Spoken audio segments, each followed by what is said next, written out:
Happy Halloween, everyone! And welcome back, once again, to Gary's Mod.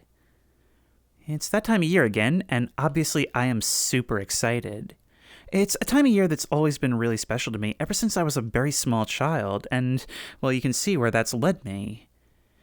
But as I say every year, those of you who watch my earlier specials know, I don't put a tremendous amount of stock in the holiday itself. The holiday itself just kind of makes me sad because that's when everybody starts considering it over. And I am really happy that more people are starting to agree with me that spooky season is just that, a season. It's the time of year when we start getting into sweater weather, you know? The time when we start bundling up, there's a chill in the air, the leaves start turning orange and littering the ground. We get to start seeing our friends essentially at night because the sun sets just that little bit earlier. And so I like to spend my Halloweens just chilling in my pajamas, watching corny Halloween specials of nostalgic kids shows, and only occasionally answering the door to pass out candy. Because my holiday started a month before, and it's going to continue a month after. But for those of you looking for some entertainment this evening, I figure why not put on a little show? There are a lot of maps that are too small to cover in a full video throughout the year, and I figure now would be a perfect time to simply condense and do more of the same. The great thing about Halloween is that there's so many traditions that you can sort of celebrate it however you see fit. It really is for everyone in that way. I'm sure even as we speak, Liberty and Percy and Justice and Horror Baby are out celebrating their way, that is, inflicting all sorts of devilish, devious pranks on the town, marveling at their ever-growing hoard of candy corn and Kit Kat bars. Of course, they know a lot better than to try any of those pranks here. I saw to that last year.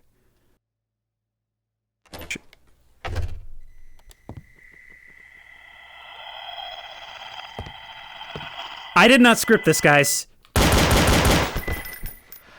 I literally did not script this. They just suddenly started doing that. What?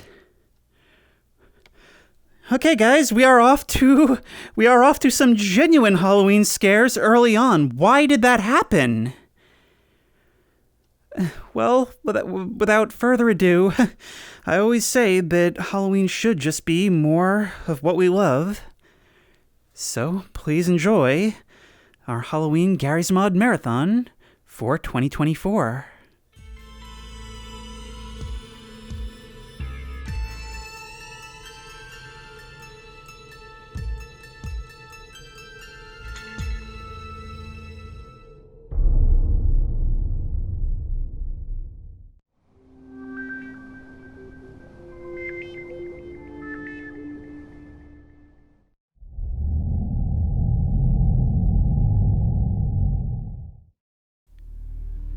This one's for those working the night shift tonight, or just those who enjoy the night shift in general, with Night Office Security. Pretty simple name that more or less describes exactly what we're going to be doing here. We work the cameras, walk around the office, and generally just keep an eye on what's going on around this place. Somebody just opened a door and walked away. I don't even know the layout of this place. Okay, here's the garage, so we must be starting in the basement. We probably want to find a way upstairs, right? So there's the exit door. This place is actually quite large.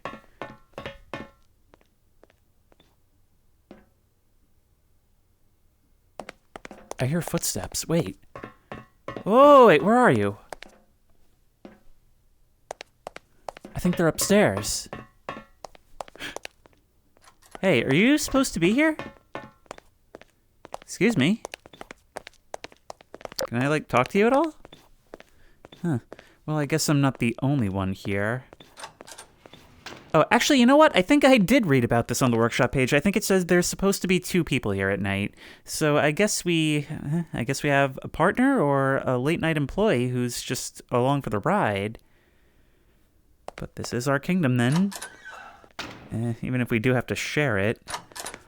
I feel like this is, ideal for the night shift, having one other person who isn't necessarily always with you. Okay, so you're just gonna roam about. I guess that's fine. And we'll go back to checking out our cameras, huh? Or, no. No, we really should be exploring. And also, did we close whatever door you opened? Where do you get off to? This must be the big boss's office. Ah, this is what you opened? Okay, so you're probably just on a regular patrol route then. I'll be honest, man, you really caught me off guard. Yeah, so you'll just kind of wander around, get your drinks, and presumably not get any actual work done, but hey, you're on the clock and I won't tell. Okay, I'm thinking that we should explore, right? I mean, how can we respond to any dangers and insecurities if we don't know the lay of the land, right? All right, you get off. Completely dark outside. And we can see our own cameras staring down at us. Imagine what that must be like, being able to directly imagine the perspective from that camera. Wondering what else that screen I've abandoned sees. The red glow created at the end of the hallway is kind of unnerving. Oops. I've always wanted to work the night shift, you know? To me, there's something really appealing about being alone in an empty space that's yours to explore as you see fit, and yet you're getting paid to do so, and it's creepy? That's awesome to me. Then again, I imagine over time, once you allow your mind to wander a little bit, you'd start filling your head with all kinds of ideas. Boredom is probably the #1 creator of urban legends, and, well, what do you do when those urban legends are all to yourself? Nobody to disprove what you came up with. A break room. And this should get us back around to where he got his drink. This place seems to be as much break room as office. Probably a pretty good culture. Let's go back to the stairs and see what else is here.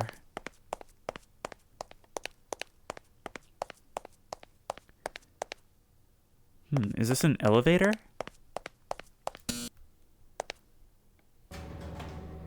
Oh, I guess it is.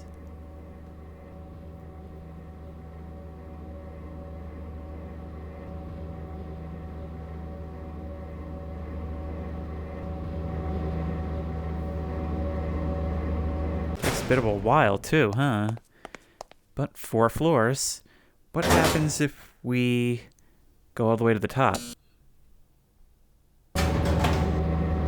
Oh wow, it doesn't have interior doors. We can actually just sand our face off along the wall if we want to. Huh.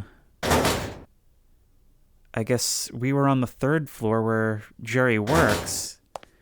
Now I remember, the store page actually called that guy Jerry, so we will refer to him as such. He works on the 3rd floor, meaning 4th is left totally dark. In fact, that window is boarded. Actually, look at the paint on the walls. It looks like this whole place is abandoned. It must be in disuse, the company downsizing, no longer needing the space. Oh no, this is kinda spooky.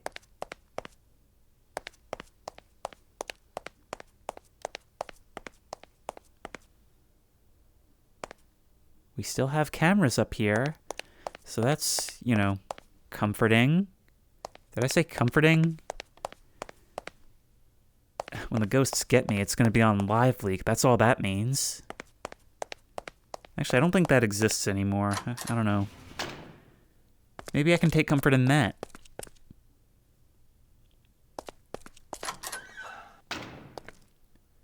Yeah, it seems like it was laid out more or less the same. But of course, nothing much remains.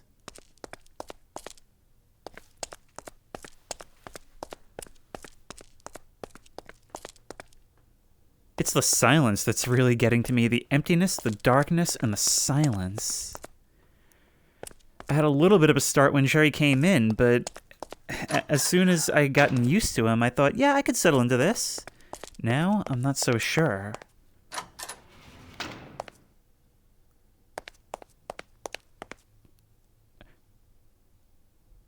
Hello?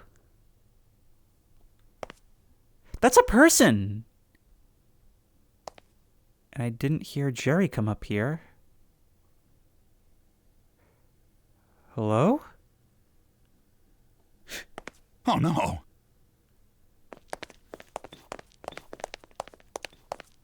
Yeah, get out of here, you. Well, just being an intruder who I guess came up here to sleep or something, I guess that's better than a ghost. All right, get out of here. You're being escorted out of the building. Away with you. Oh, man.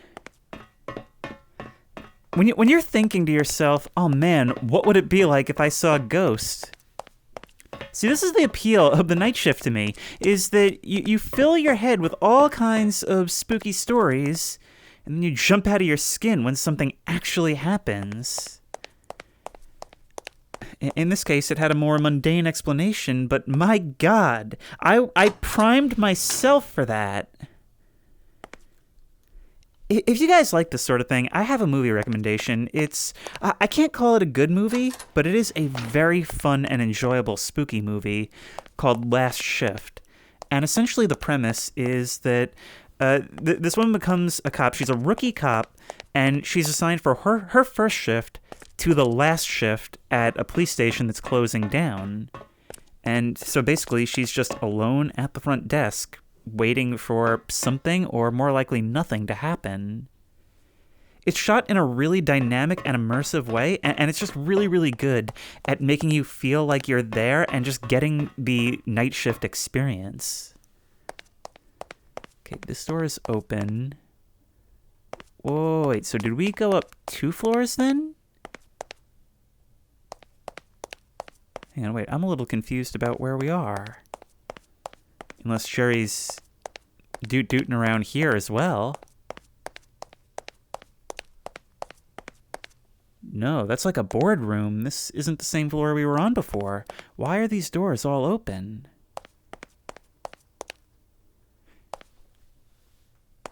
Jerry, are you just like wandering around? What's the story? Somebody's clearly been through here.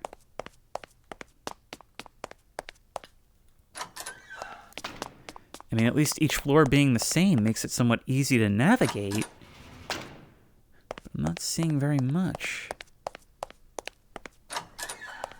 Oh! Hey, get out of here, you!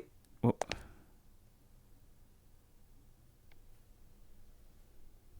The window was boarded.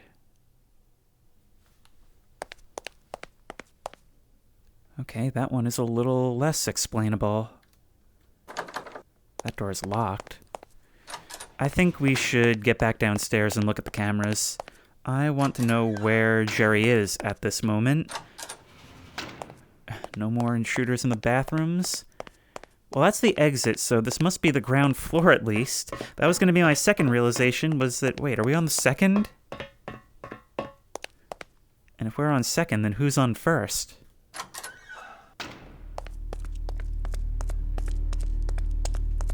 With the silence of upstairs, I'm actually kind of grateful to hear the hum from the equipment down here. Let's explore our own basement a little bit more, and then have a look, see what's going on the cameras. Okay, nothing here. I don't know why I just tried to shine my flashlight through a camera. Come on, can we change?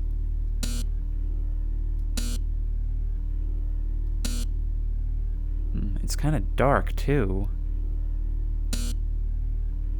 Nothing there.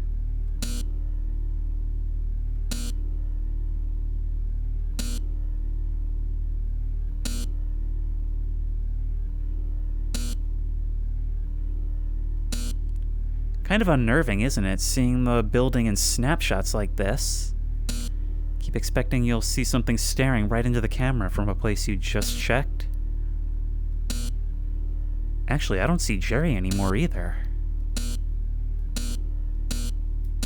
In fact, I don't see him anywhere. Hang on, I'm gonna head back up to the 3rd floor and see if he's still alright. Now let's just wait 2 to 6 business days for this elevator to arrive.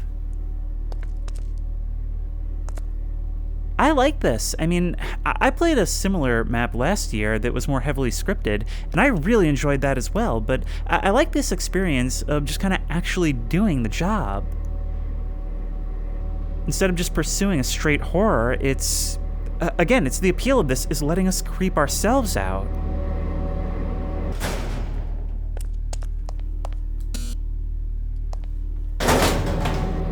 God, that is a violent door closing, isn't it?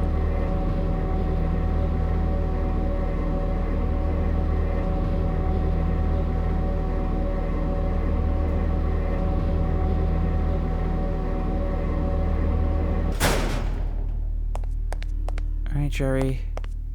Please be somewhere. I promise I won't be mad, unless that really was Jerry that I sent away. Unless he just went up there to have a mental breakdown. You know, if people want to be easily identifiable, then they shouldn't use male citizen models.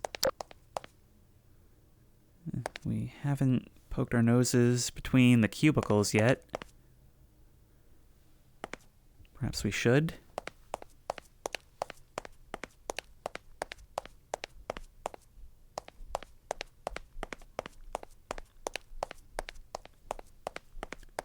I'm not seeing him anywhere, and come to think of it, I haven't... Are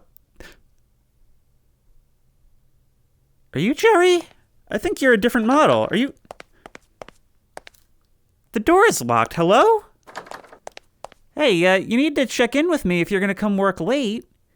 Or just stare cross-armed disapprovingly at memes. Okay, will you still be there when I come back around? I wonder. Is the store locked? It is. No. The offices are locked for the night. Alright, well, if I can't get in, I guess I can't do anything about it. I mean, the safety Glock does have penetration. But then again, I don't think I'm even supposed to be carrying this. Jerry? Lou? A lot of locked doors in this place.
Excuse me! No! Okay, maybe I am supposed to carry it.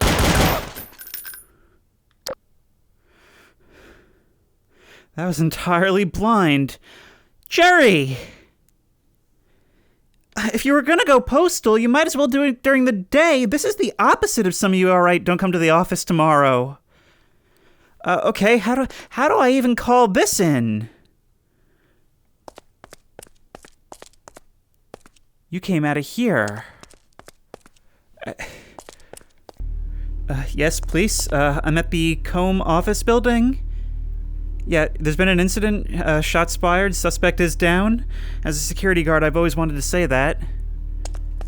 Yes, it is Monday already. Hang on.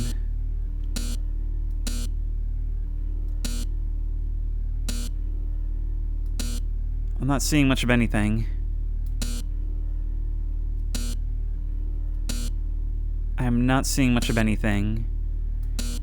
I guess I'll just keep wandering then. I need to secure the location. I need to go upstairs and see if that guy is still in the office. He was on 3rd floor.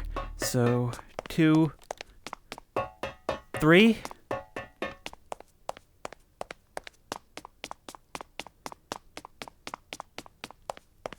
I've got to get in there. I've got to check the entire place, but where was it? Now I'm the one feeling turned around. Buddy, you can't be here. Let's check the office. My own arms just jump scared me doing that.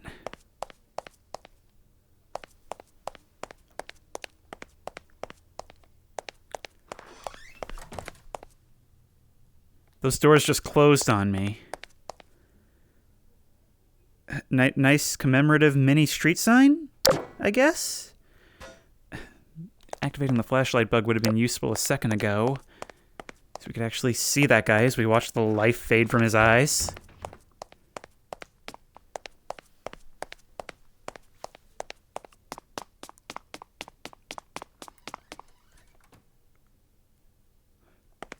Hang on, I'm hearing more doors opening and closing.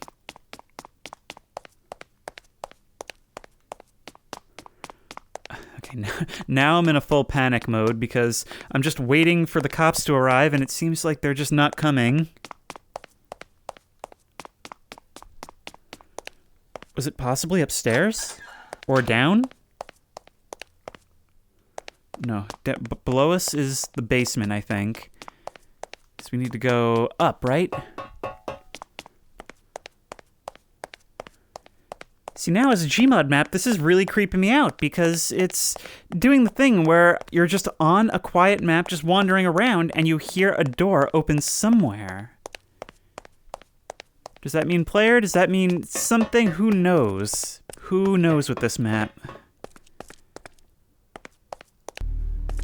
The only thing we haven't done, as far as I'm concerned, is try messing with the generator here, or whatever this is.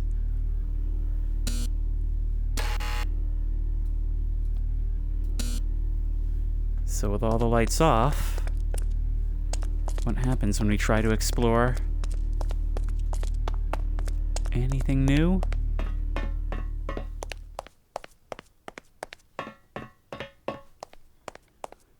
Answer, when you turn the lights off, it gets dark.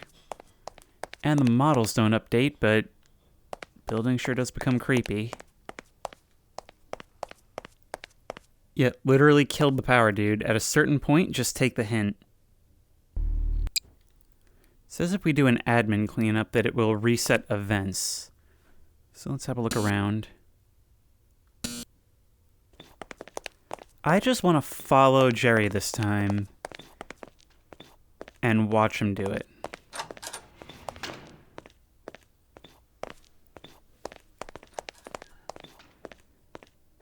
Okay, I'm hearing doors open independent of you. Here you are. So which of you is Jerry? I'm not sure, but you, I want to follow you on your whole routine this time. I've already seen the other guy in the stall upstairs.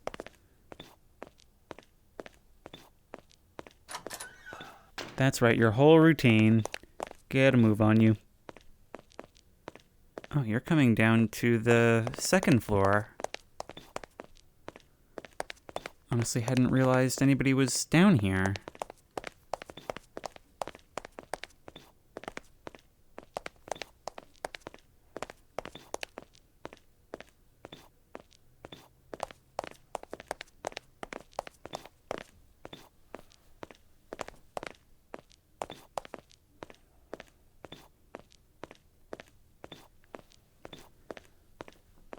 No wonder I couldn't find you. You come all the way to a workstation over here. And then move on. Okay, nope, mystery not solved. Jerry's routine, the most interesting part of this map so far. I came for spooky night security. So far I'm staying to watch Jerry's routine. This is crazy. Meanwhile, he is so confused and annoyed.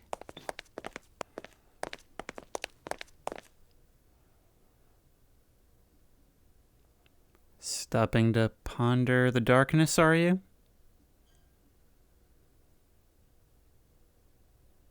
Pondering the darkness for a really, really long time? What are you looking at?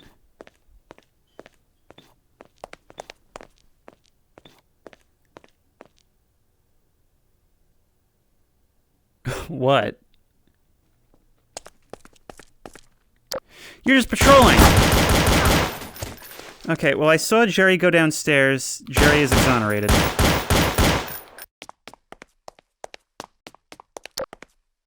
The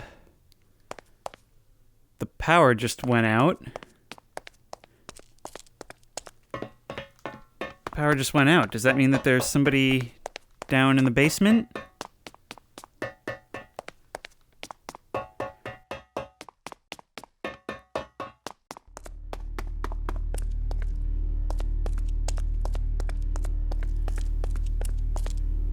This door's not even open. Come on. Come on. Come on. I had to reverse it that time. Do we see anything on the cameras? First time I've had the lights just go out on me. No, nothing much. Although there's the result of the second encounter. I think we proved ourselves as a security guard. We've drawn blood for the company. And in turn, the company will draw blood for us at our request. But yeah, this was really cool. It may be pretty short and simple, but it's got the right vibes. It doesn't overplay itself because that would actually make it, well, less of a night security game. It's the kind of thing where when most of the time nothing is happening, you hype yourself up to jump out of your skin in those rare moments when something does, and it doesn't have to be anything crazy. It can be as simple as some vagrant crouched in a stall on the abandoned floor. I just really enjoy horror being derived from very simple and relatable concepts, and this did a really good job of that. But I think we can move on to the next one now. Our next map for tonight is titled simply The Aquarium. And from a quick look at the workshop page, it seems like it's pretty much exactly what it says on the tin. An explorable aquarium where we can just come in and look at all these exhibits containing sea creatures. And I think that is such a cool idea for a map because those who have been to aquariums know that they're not just an educational place where you can learn about these things. They're also a vibe. You know, walking through these often very dimly lit rooms as the blue glow emerges from these exhibits containing otherworldly creatures. I just think that stuff is so awesome, and so I can't wait to see how this handles it. Now, you guys have been suggesting this for a long time. Actually, it was originally recommended alongside GM Vacant Industry. And so many of you have suggested it for so long that I can't help but be just a little bit suspicious. So if anything wants to start a fight with us through the glass, we'll be ready to show him who's boss. Okay, I suppose admission is free, and wow, look at this. There are actually little fish swimming around in here. That is so cool. And it's as mesmerizing as a fish tank is in real life. Seriously, there's a reason these little guys starred in every screensaver of the 90s and early 2000s. There's just something almost hypnotic about the way they move. Suspended in the void, and especially if you put them under some mood lighting. But let's see what else is around. It looks like this is a cafe and souvenir shop. Of course, can't have an aquarium without this stuff. And obviously you have to walk by and peruse the menus to see if they have any ironic seafood in there. Let's see. It doesn't look like this one does. Okay, you win this time, Aquarium. And this must be the souvenir shop. Let's see if there's anything worth having. Well, you can use these nets and get kicked out for immediately trying to scoop yourself some better souvenirs.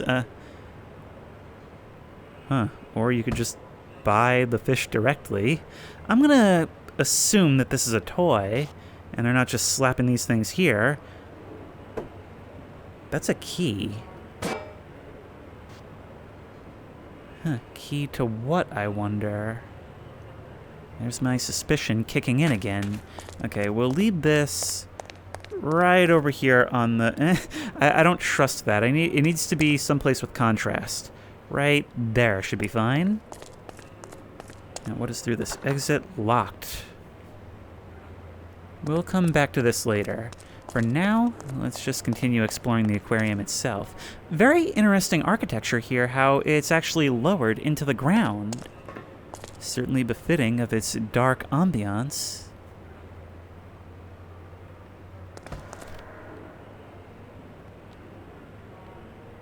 You guys heard that, right? Huh. Look, we've got some swimming in here under that pink glow. It's almost like they're lit from beneath. Honestly, I've got to get myself to an aquarium again. I mean, I've always had an interest in sea critters, but I don't know, it's just been so long. You guys probably wouldn't much appreciate me shining a light in here.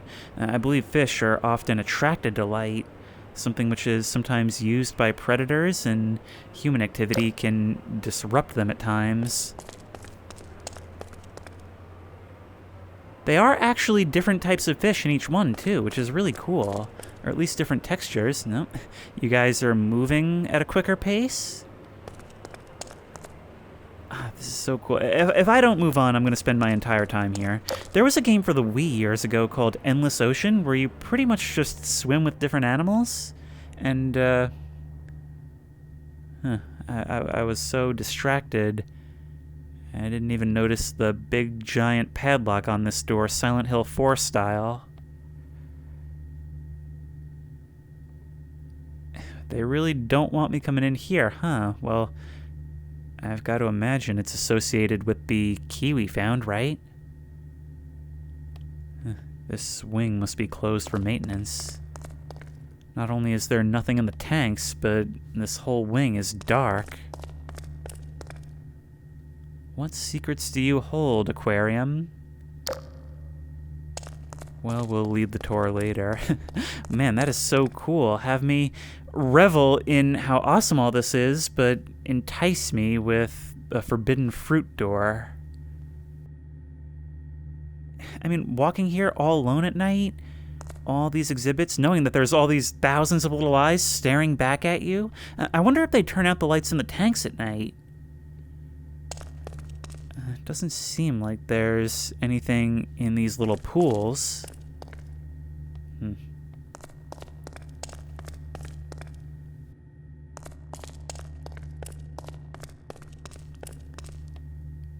Look at this. Whoa. Ah, this is so cool. Look at this. They've got the glass tank that we can walk right over. Ooh. That is very, very deep. In fact, it looks like there's even a bench down there. Is there perhaps a room down there where you can stare up at the fish? There's just something so cool about having this perspective, you know? It's like seeing a cross-section of the ocean itself. I mean, say what you want about them, but aquariums are... they show you something that you simply cannot go out and see for yourself. Well, unless you get scuba certified or something. God, now I want to get scuba certified. Do you see what I'm saying about how ethereal aquariums so often feel? They've nailed it perfectly.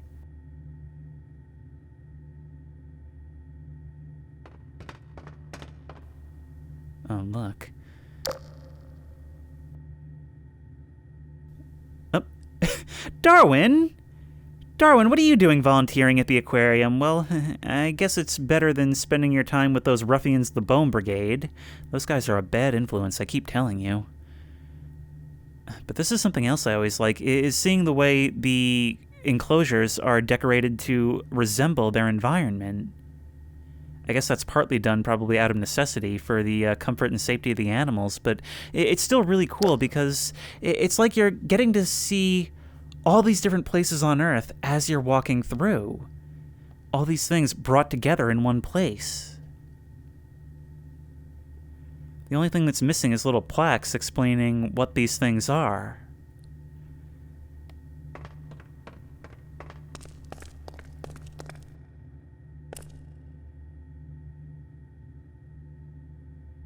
Seems like this area is under construction as well, and in fact, it seems like they've walled off a door here.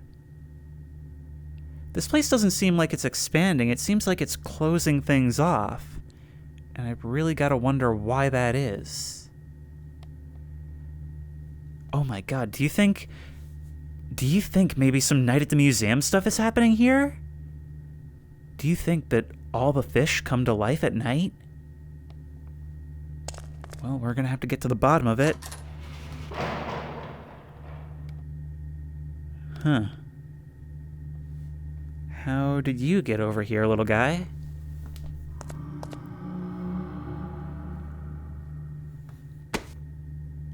Have a look. Tell me, what do you see?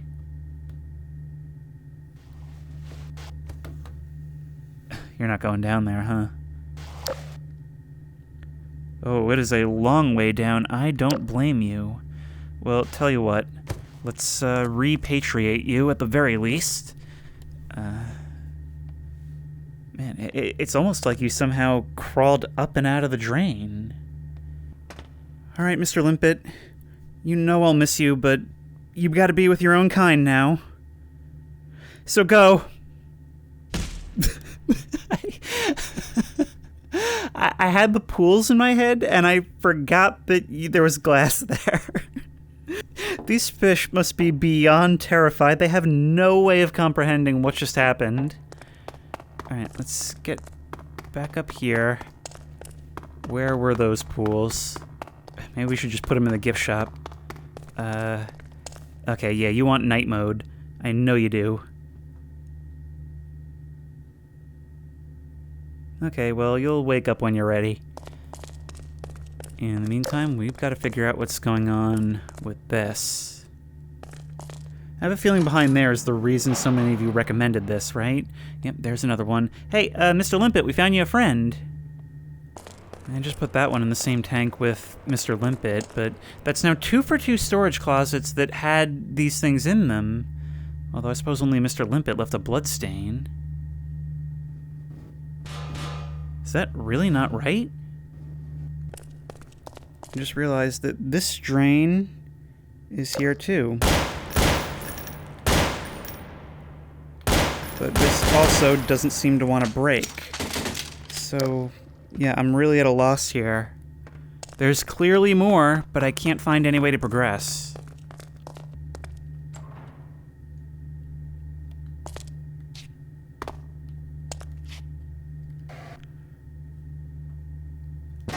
Oh my god.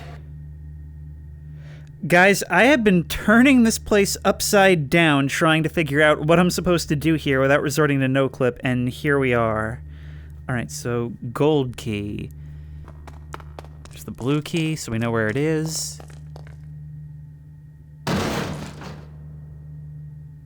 There we are. So there's still something more to unlock, too. This is surprisingly deep, pun intended. It's just a closet.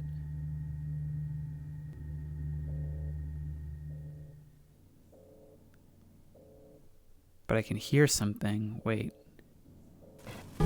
Is there a grate down there? That's just great. Hang on.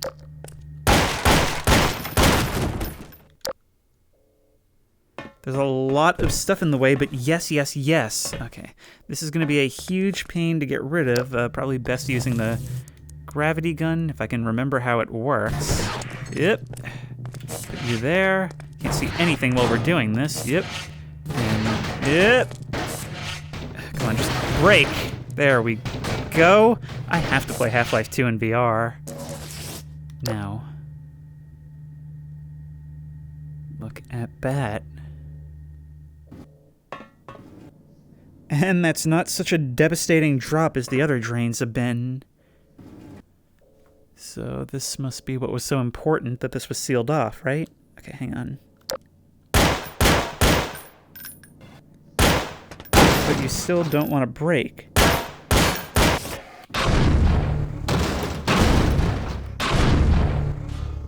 Well, that worked. I guess there was just a certain damage threshold.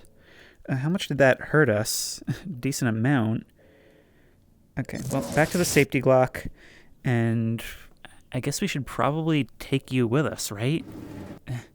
Doesn't really seem like there's any getting back up here. And I can't think of where else to use you.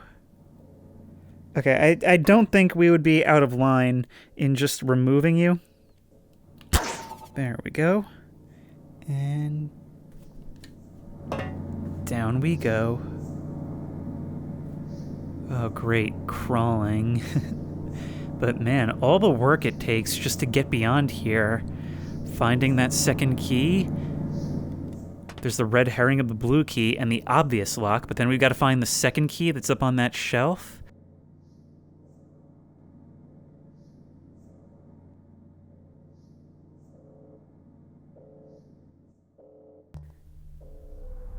Ooh. But there's clearly so much more to this. Ooh. And your curiosity is rewarded. It rewards you for digging. In this case, almost literally. Okay. So, how are we going to deal with this?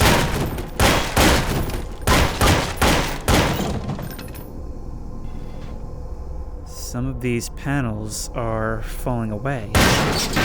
Yes!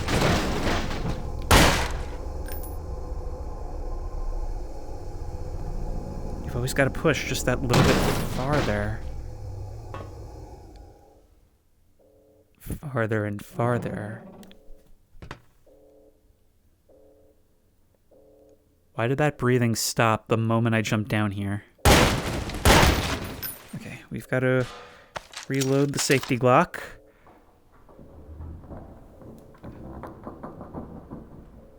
Was there something there? Was that just the way the reflections looked on the water, or did something just move past the opening? I definitely heard something. Hang on. Crouch low.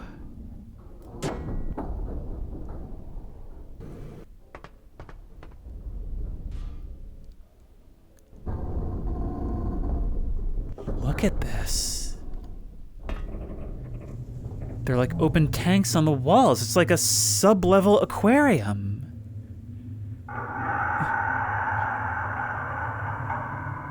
Like a long-abandoned exhibit hall. This is what happens when you stray from the tour, I guess. That's a blood smear. Oh my god. And that's a lot more than a blood smear. 1, 2, 3, 4, 5, 6 badly decomposed bodies.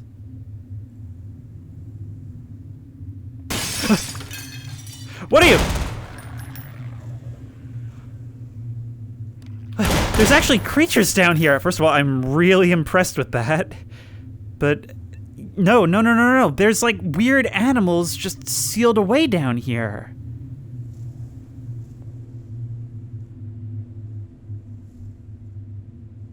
Like these things that couldn't die were just contained and then left down here. And it goes so much deeper.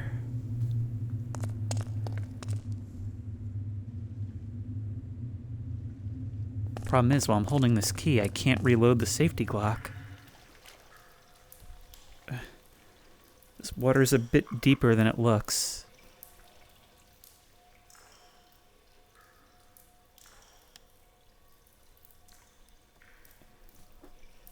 It's like I can feel this moss scraping my hand as I walk by.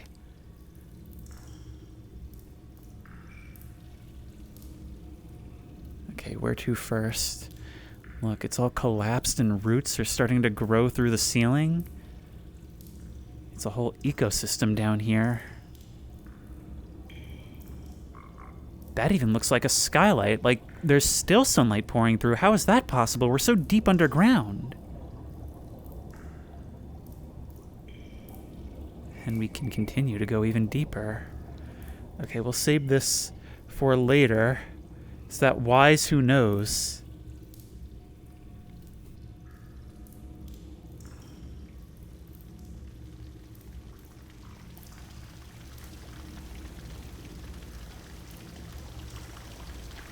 There's water flowing in from outside. Wait. Am I to understand that there's water above this glass? It's all pouring in.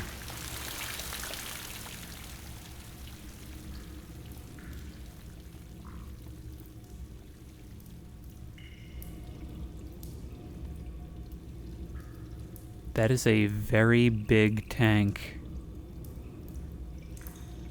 It's totally dark inside, too. That's...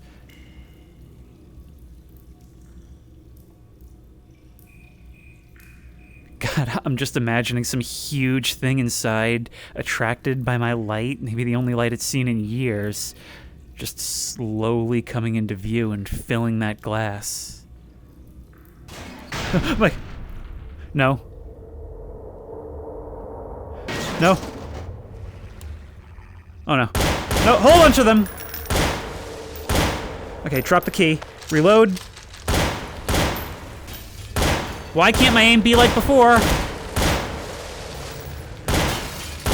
There's more. Keep reloading. Do this John Wick style.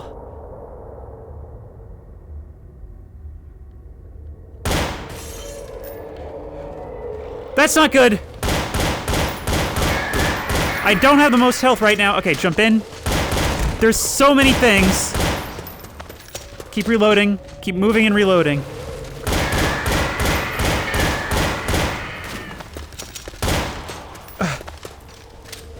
I can't even tell what's happening anymore. Keep going, keep going, keep going. How am I need to rack the slide. I guess I ran out without realizing it. Keeping spinning in one direction is not doing favorable things for my headset cable. Nope, move.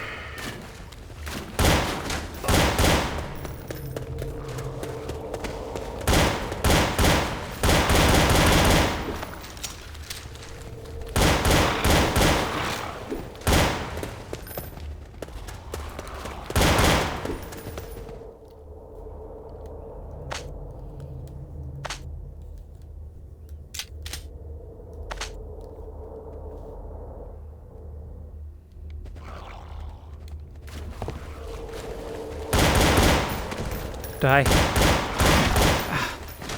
I cannot be taking hits right now. Thankfully, the physics is killing some of you. Come on. You know, it's really hard to hit things when you're running this way. Movies have lied to me. Come on. Go. Die. Die. Die. Come on. Die. God. Die. There's still more. I think physics killed more head crabs than bullets.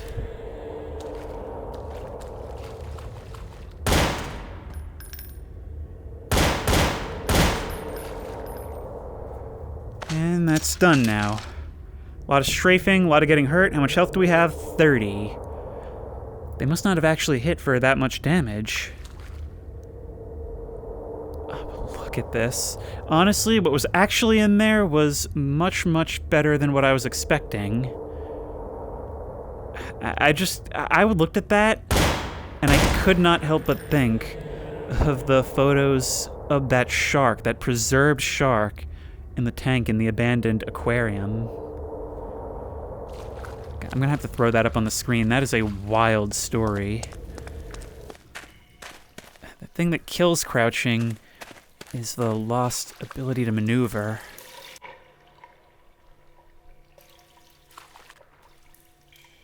Some dead, rotted fish down here.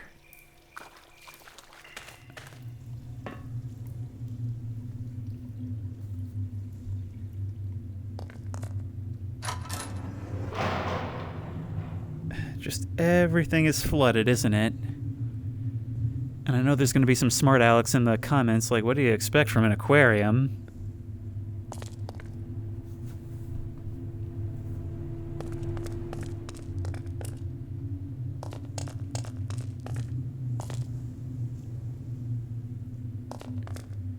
God, what happened here in what is clearly former exhibits to just be left like this? And how can you cover something like this up?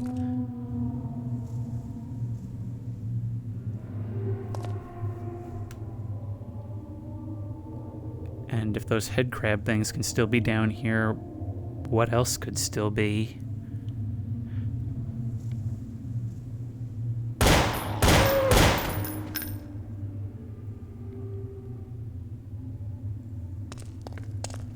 I'm so happy Mr. Limpet and friend aren't here to see this. Like, the fact that it makes you work so hard to find this, and then you realize that this was beneath your feet the entire time. The entire time. Not even entirely hidden. Wait, we can see something through that window.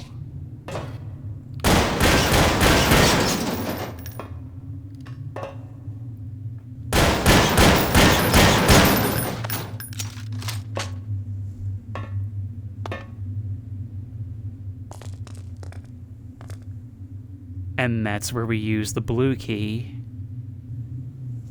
It's actually glowing with its own light. Am I to imagine that this is what they really wanted to seal away? Maybe the cause of all this? Alright, let's get out of here, get the key. But first we're gonna try out those stairways that we saw before. I'm going to imagine that this level is probably connected on either side, right? Since they both have a spiral staircase.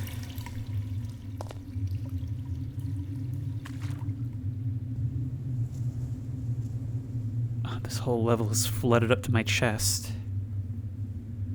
Meaning that just about anything could be beneath the surface, and I wouldn't know until it decides to pop up for me. Look at that. It's a flooded restaurant.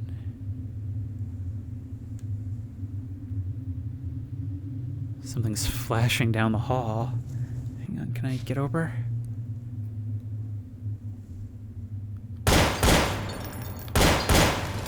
If this is gonna open, I'd like it to do it now.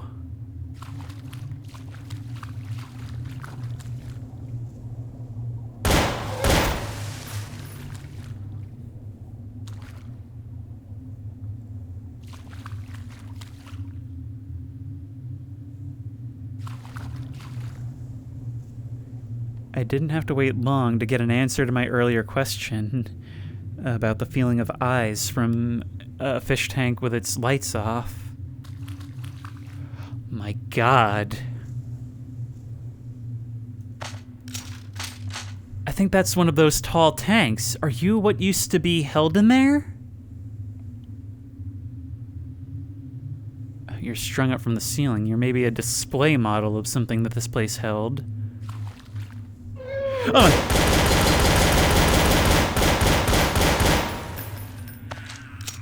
Yeah, I'm not messing with it anymore.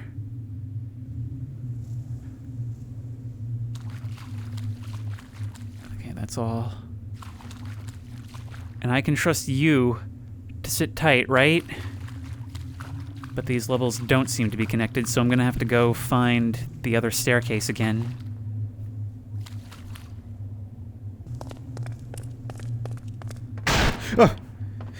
Oh my God. I got so lucky right there. I think one of these things bugged out, and I was able to make it all the way across. But now how am I getting back?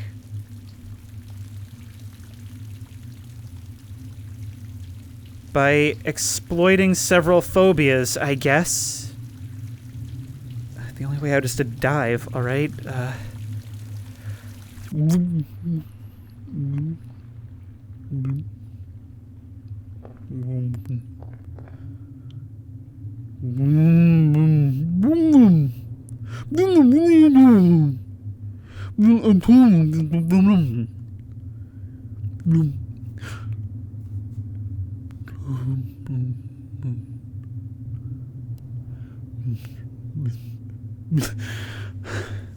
Okay, so this is gonna have to wait until later.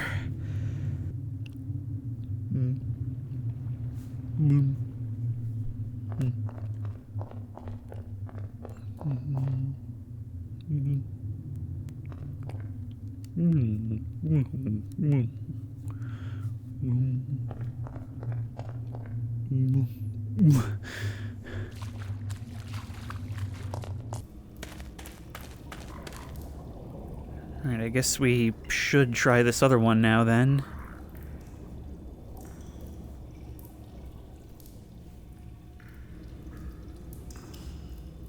Does this one even go deeper than the other? Yes, it does. Look at this. Oh, that is a long way down. I do not like looking at that. Okay. Let's jump to here. Yeah, the stairs are out anyway. Look at this. It's like a graveyard or a crypt or something with all these statues. But what is it doing down here? Like, what is the story of this place? It's almost like the aquarium that's there now exists as a front, a stone to cover all of this. But all this down here is its real purpose. It's not just a pool, that's a stairway going down.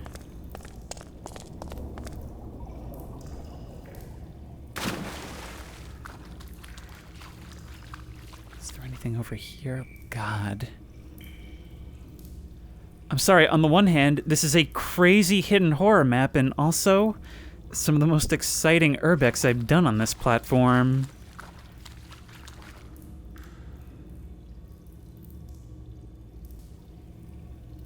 Looks like there's a pretty big door down there, and I'm guessing that that probably leads to that huge flooded chamber we caught a glimpse of before.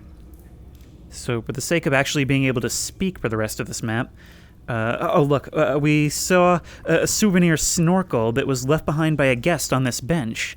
So let's put that on and not think too deeply about how that actually helps us in this scenario.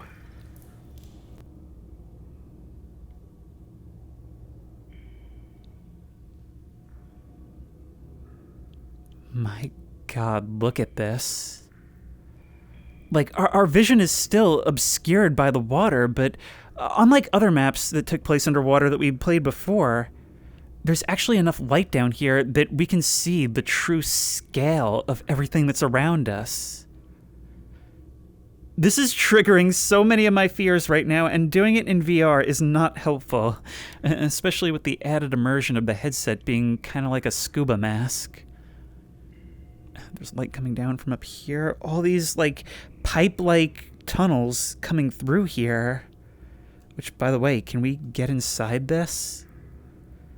I always thought these things were so cool at aquariums, but being on the outside is a different matter altogether. Nothing down there. Looks like this was a tunnel itself, but collapsed. So there's probably another entrance on the opposite side then, right?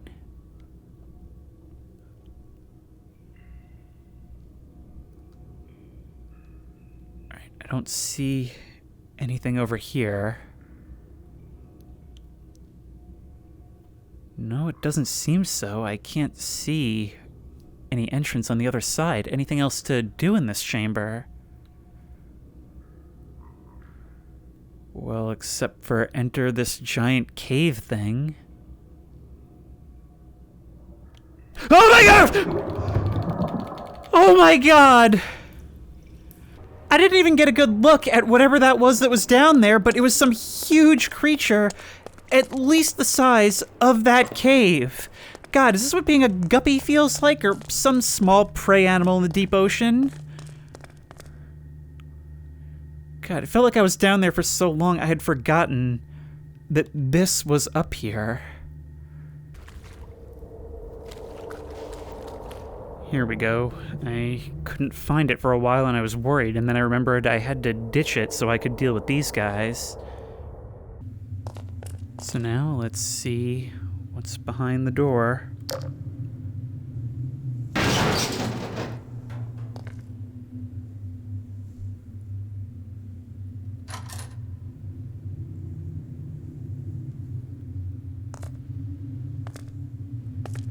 That cave was technically a long, dark hallway, too.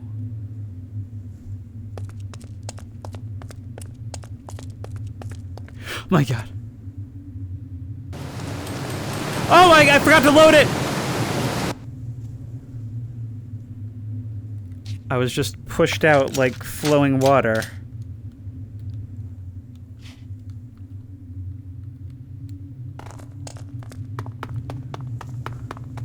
Wait, if I just run back here...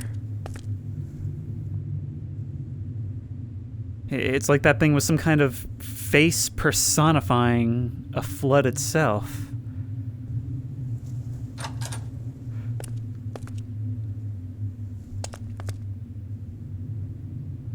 This is more than just a weird sea creature cover-up, isn't it?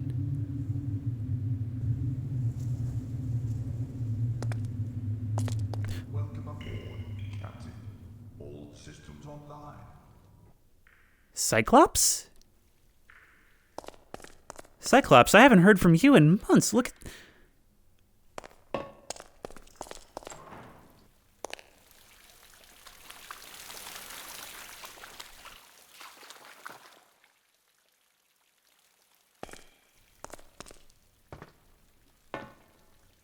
And it all just ends in another exhibit. Or I guess we could take this as being in a submarine on the ocean floor. Huh, they must have really ramped up their Halloween Horror Nights at the Aquarium, huh? Because that was excellent. So that was the Aquarium, and I can see why you guys were recommending it so hard while remaining so tight-lipped about it. I loved how you have to work so hard in order for this map to be anything more than face value. There are little hints that there's like drains and things down below, but that all just makes sense and can easily just be seen as like flavor to the map. But the whole time you're taunted by that locked door that isn't opened by the obvious key. No, the obvious key is for something that comes much later. And once you finally get down here, oh man, like you can practically smell the stale air, and from those darkened fish tanks, you can feel the hostility from living things long abandoned. I know I'm probably not supposed to speculate too much about a story here, but how can I help it? Look at what this place is. It's just got this one tantalizing thread for you to pull, and it makes you work at it, and if you do, it rewards/punishes you depending on how you look at it. I've always felt that the most effective horror happens when you don't even know you're in a horror story. And this would have been a really unique map all its own. But to have all this just attached onto it is so cool. You guys have been recommending this for 1.5 years. I've been aware of it for months. And I'm so glad I saved it for this. We are starting off strong this year. But I should probably be moving on to the next now. This one should be fun. GM Abandoned Subway Station. Belmont Station. Why does this feel so familiar? Maybe it's because I recently played Hollow Body, which featured such a station. But it doesn't look like we're getting out the way we came in. Then again, maps like this are almost like dreams in the way that you just kind of find yourself someplace and can't turn back. You don't know how you got there. All you know is that the only way out is through. Well, let's have a look around. This place need not even be abandoned. It just needs to be old and rickety and rusty. And it looks like that elevator is quite submerged.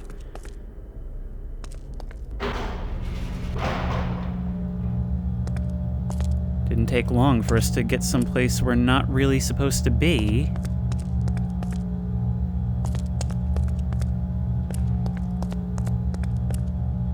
You hear that? I swear I heard like a door close or something.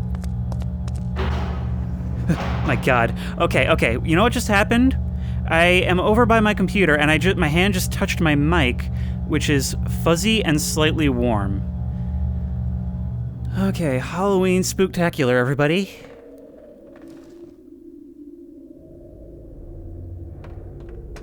I'm sorry, what kind of subway station is this?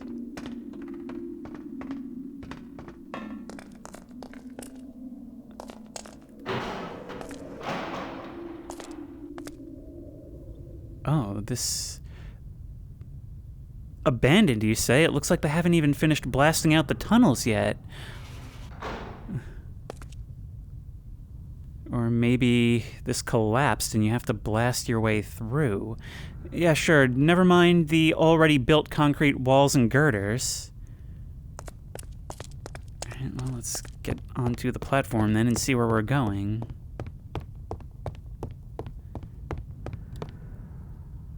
Keep hearing things all over.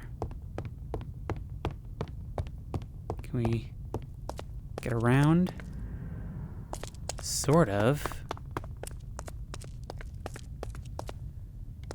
Well, we've made our way from one side of this gate to the other. Oh, I guess it's fine. My arm just jump scared me.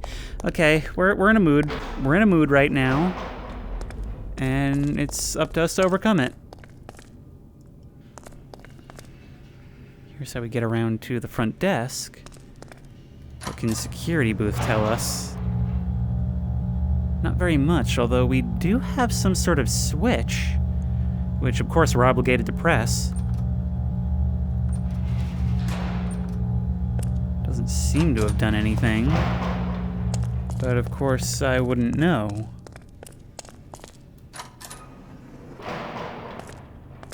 That closet. The fact that these doors close on a timer is gonna really freak me out.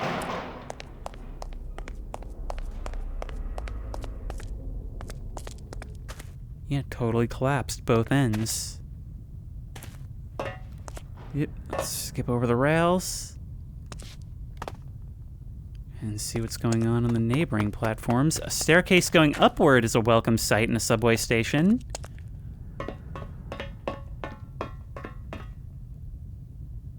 God.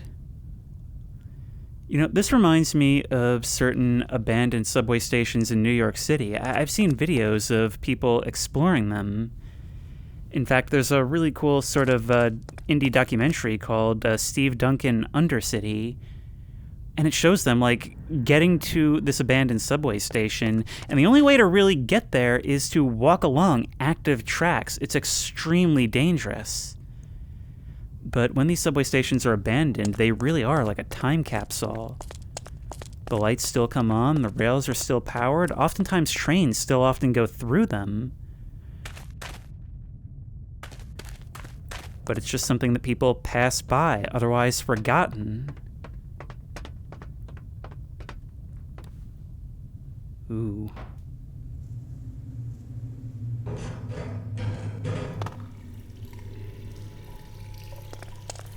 Of course, there's no real upkeep going on either. Just when you think things can't get any worse. Okay, let's crouch.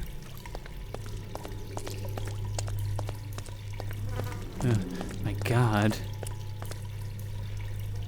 Those flies buzzing in my ear are actually making me, like, jerk my neck back. Alright, there we go.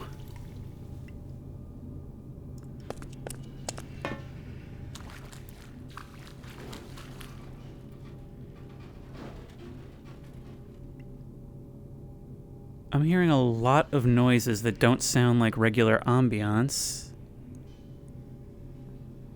God, this back area is a maze.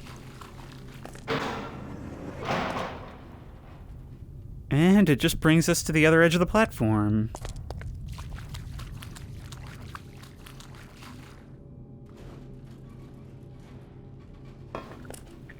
It feels like we're moving so far, and then we come out right onto the same hub that got us here in the first place. that's a broken vent. That's a broken vent, which means we're going to want to return momentarily.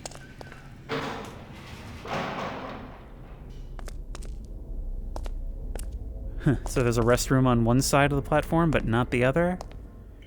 And another vent. Well, you know what we have to do now. Wouldn't be Halloween without at least one stall game, right?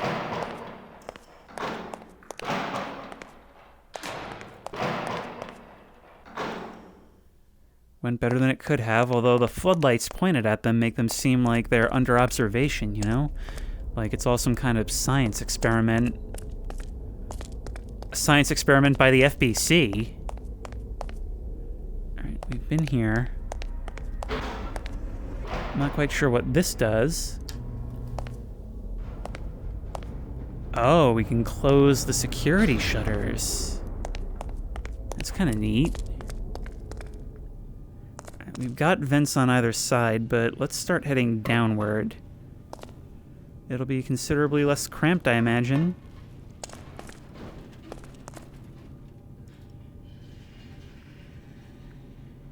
Okay, it really sounds like there's things crawling around in there.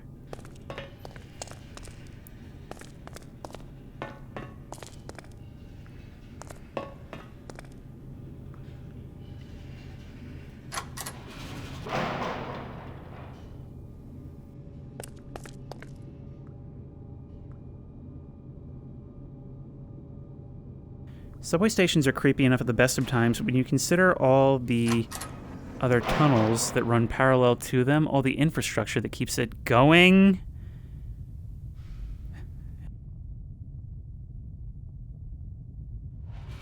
And all the secret things that could be happening just beneath your feet, it becomes a whole different story.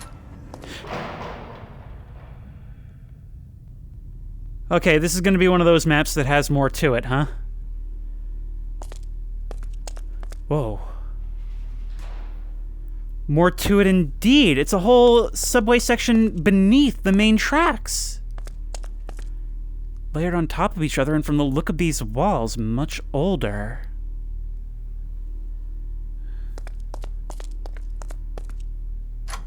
But these bodies are quite new, so is something still going on here?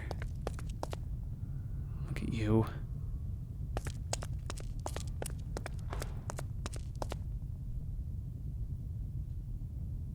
I've discovered some more flooding. And this one is gonna require us to hold our nose for a bit. Mind that gap.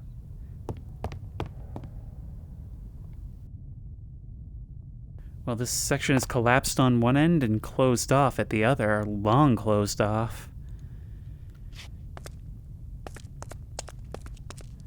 This is freight, not passenger, so I wonder if this is maybe government.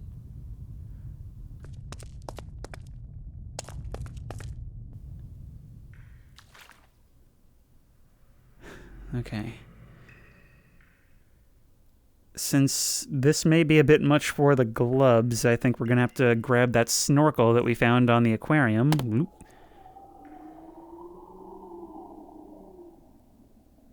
Is this some kind of haunted snorkel that makes you hear the screams of the drowned?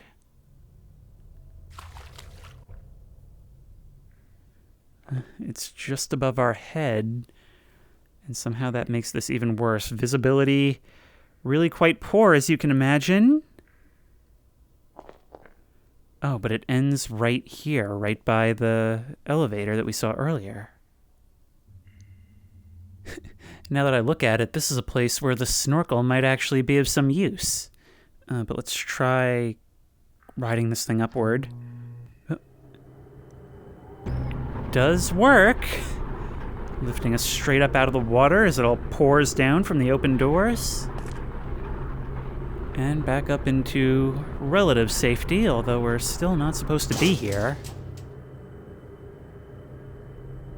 There we are. So that was GM Abandoned Subway Station, and it was short, sweet, and spooky. I like it. You've been suggesting this and another subway map for a while now, and, well, I'm happy I finally had a chance to get around to it. I just love subway stations as a setting because they're already kinda spooky to begin with. They're underground, they're kinda dirty, and yet they're so packed with people on most days, and they're so full of history, and there's so much history along the lines that connect them. And when they fall into disrepair, well, they don't tend to be entirely abandoned. Trains still pass through them. They're still part of it in a necessary way. And when we start exploring it, given the opportunity to go to even deeper and creepier parts than the public was ever supposed to see, I don't know, it feels like we're uncovering something that was always there, that is the reason why we feel so unnerved standing on the platform waiting for our ride, looking into the darkness and thinking it's the scariest thing ever, even though we're about to hitch a ride straight into it.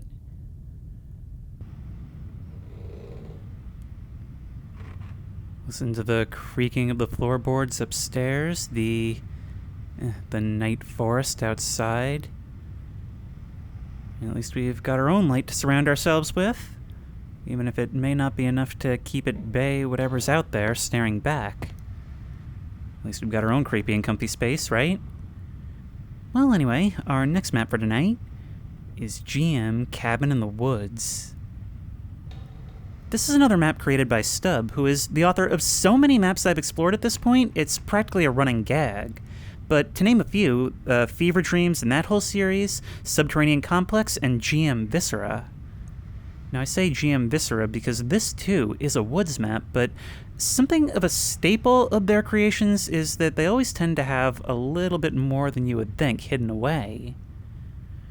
So let's start exploring, starting with our own space. Look at this, we've got our study desk right beside our bed, laundry neatly folded. I really like this. I like the idea of starting from safety and working our way outward into creepiness. That's kind of how it was on GM Northbury as well. Let's investigate the noises we were hearing upstairs then. Oh, look at this. There's even gaps in the floorboards so that we can peek down if something breaks down the door and is rummaging about, or so that we can see a shadow from someone that's not supposed to be here when we look up.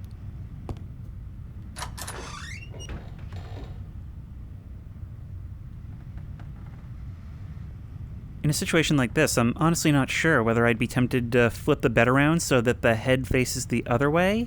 That way I can stare out the window while trying to sleep, but do I really want that? And more importantly, do I really want anyone staring in while I'm trying to sleep? I can imagine hearing a noise over there and just kind of scrambling to the foot of the bed to reach over and turn the light off, knowing that whoever's out there would have seen me do it. Well, at a certain point, it's going to be time for us to venture out and have a look for ourselves. Let's go out the back door.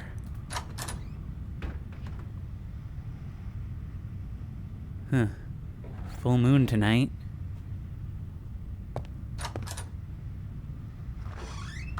Nice back patio for hosting barbecues.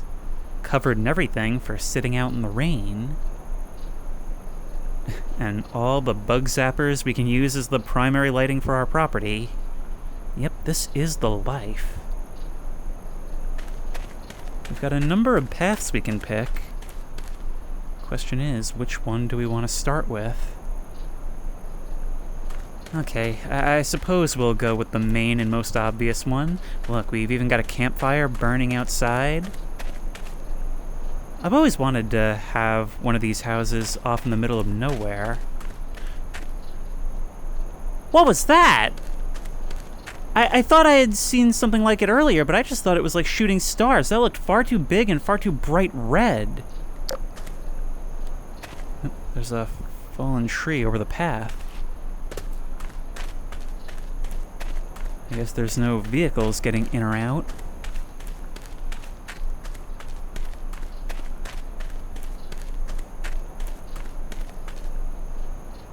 Nice bridge over still waters. Probably makes a morning walk fairly relaxing, but now I just wonder if there's maybe a troll living under this bridge, waiting to collect a toll. The toll being my spleen.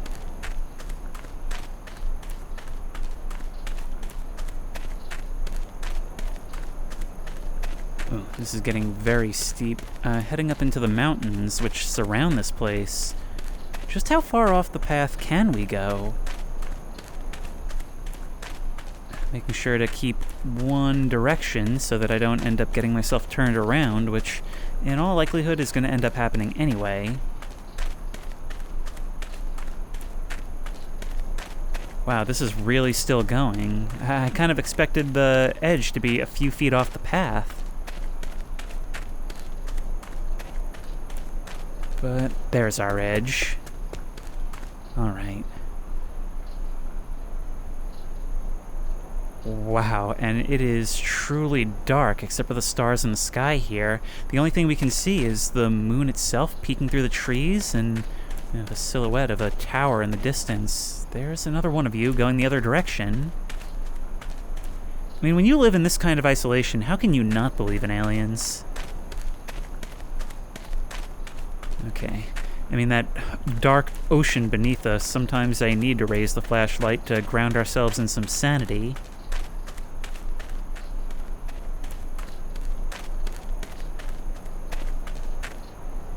Wow, look at that view. Our place looks even comfier from here. And over to the right, I can see... Oh, there's more lights actually going quite far. That may actually be a fire watchtower. I wonder if this takes place, like, in the same park as GM Viscera.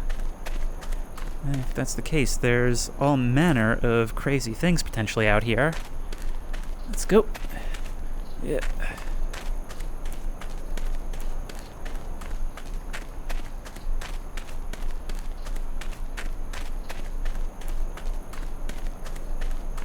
Okay, from the look of these light poles, I'm guessing that all of this forms a loop around a central point. So following this path will probably take us just about everywhere, but it's still going to be important to explore off the trail a bit. And we are immediately rewarded. Look! A crash site.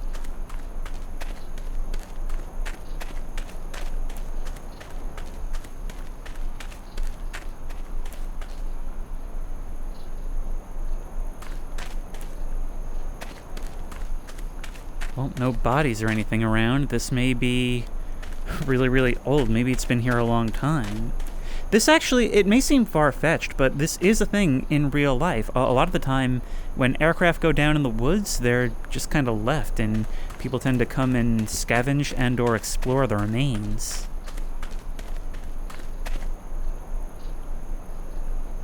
Look at that. I mean, this engine even turned into a ghost. That's how crazy this is. Looking up on that cliff, wondering if maybe there's something up there. Anything that's not a hard map edge should be taken as a place we can potentially explore.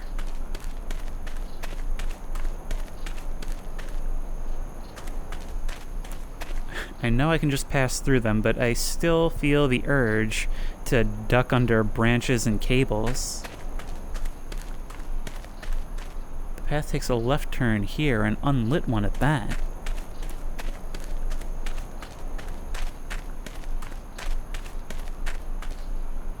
Just looking up at these mountains staring down at me.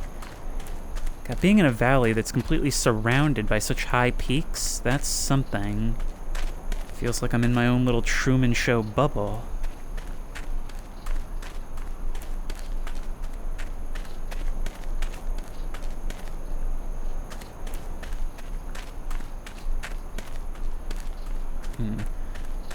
It's also important to keep an eye on our elevation because that can help us get a lay of the land, knowing what we should expect to see when we look in a certain direction. I believe that's the circle of bug zappers around our cabin down there, which means we really want to be going this way.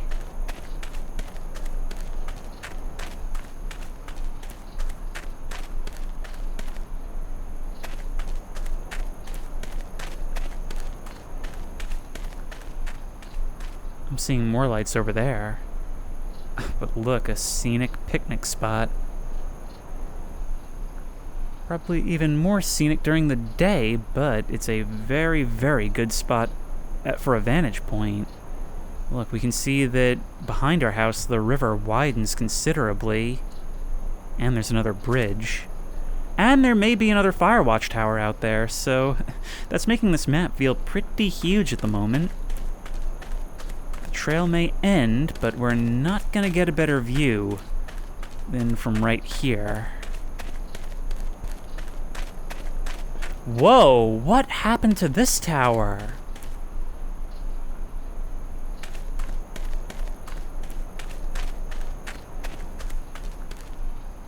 It's like falling apart. I definitely would not want to put weight on this.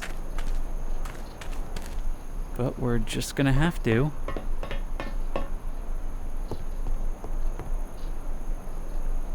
Wow, from up here, it really does look huge.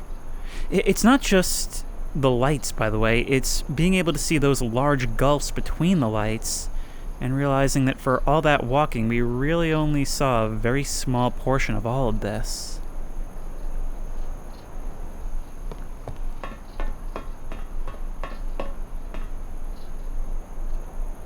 The lights are still on. That's the strangest thing. You would think a place like this would have experienced power failure in this event. Look at that.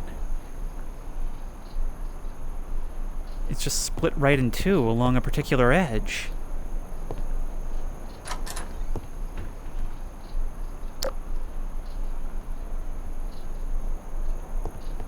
Is there anything to be found here? Perhaps there is. Somebody has had a little bit too much free time on their hands. They were watching me sleep! Or at least I think that's my window. Hang on. Gonna do the thing where you gotta jump on the desk and crouch. Yes, they're surveilling the cabin. January 10th, 2017. Wait, that's something different. Something with a satellite dish on top. And that's something glowing on one of the bridges. So, strange lights in the sky, strange lights on the ground. There are strange things at play here. I wonder if we ourselves ever experienced any strangeness prior to this. I wonder what got us to leave our dwelling in the first place. Maybe just after years of experience, an innate sense that something is up here. Doesn't seem like we can play with the equipment. Alright, well, let's try it. Yep.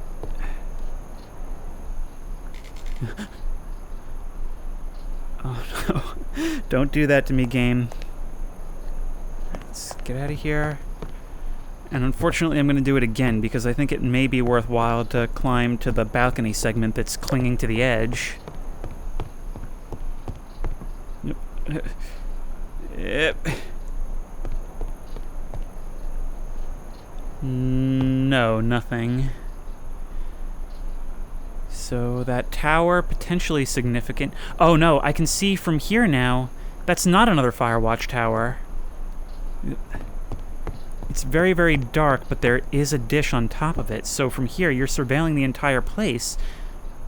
But maybe you're not the source of everything that's going on here.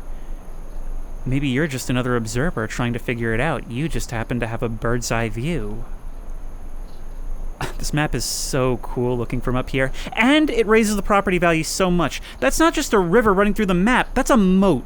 That's a straight up moat and it's mine. Guys, we've got to get to the bottom of this. I do not want to move.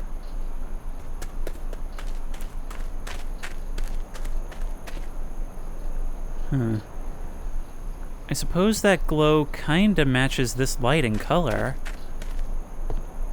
And that angle does sort of make sense. Still, I am cautiously concerned.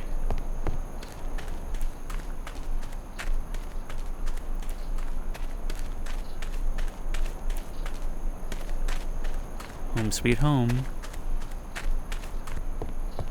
Let's try this little outer area right beside the moat.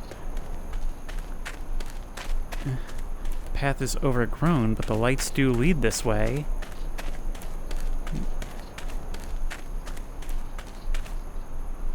Oh, there's another little cabin. And there's a sound coming from within. Is this where we keep our generator? Maybe this is also ours. Would seem so. Some fishing nets. And a whole lot of junk. Yep, this is the rural life. And enough gas to keep this thing going forever.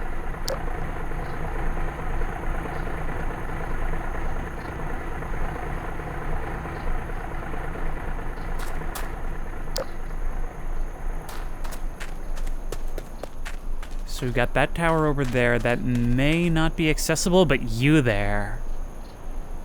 Oh, looking so ominous from here, like two glowing eyes on a blocky head peering out from behind the trees. I'm getting flashbacks to the Iron Giant.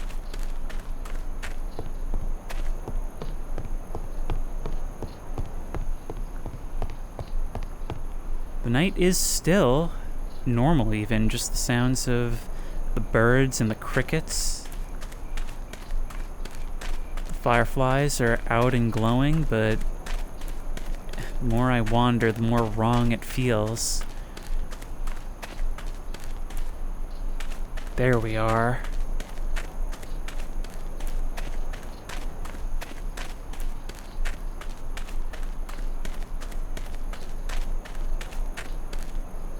Oh, look, there's all moss hanging down from the concrete edges. It looks to be in pretty rough shape. I mean, the lights are on, but the same was true of the fire watchtower. Maybe this does take place in the current day, and those pictures are quite old. Look, a porta potty with the door torn off. Almost like it was pulled with force in the direction facing the woods. Kind of reminds me of the Transformers in Voices of the Void. But Voices of the Void is a pretty apt comparison for a job stationed out here, isn't it? Look, everything's still going, but plant life's starting to invade the interior. Let's get inside then.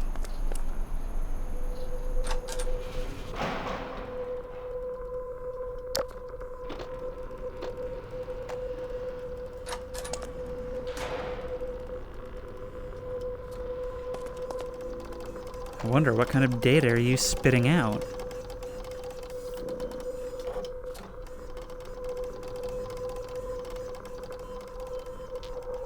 Workshop, a battery, even more plant growth. Nothing about this computes. Oh? But it looks like you've been doing some photography yourself.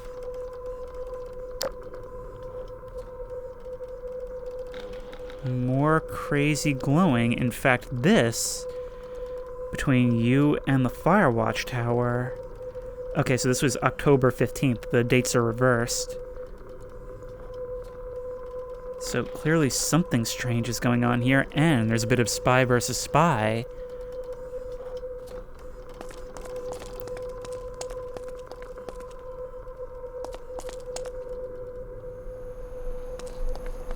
Don't see anything for the time being, though. That's interesting. So, at the very least, you are aware of each other. Let's just push past all this overgrowth. I can practically feel it.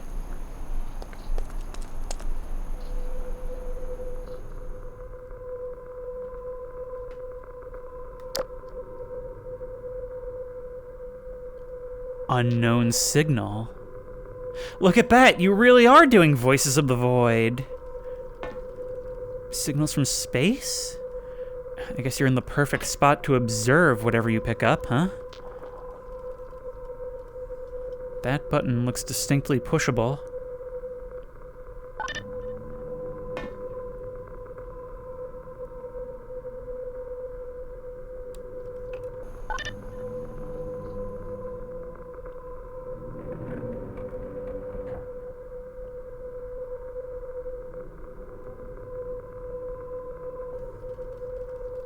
Let's have a look at what might have pulled the researcher out of here.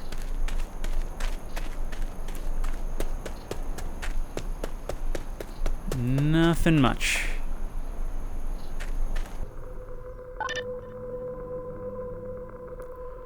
Is that just the dishes on the roof? Does it turn? I don't know.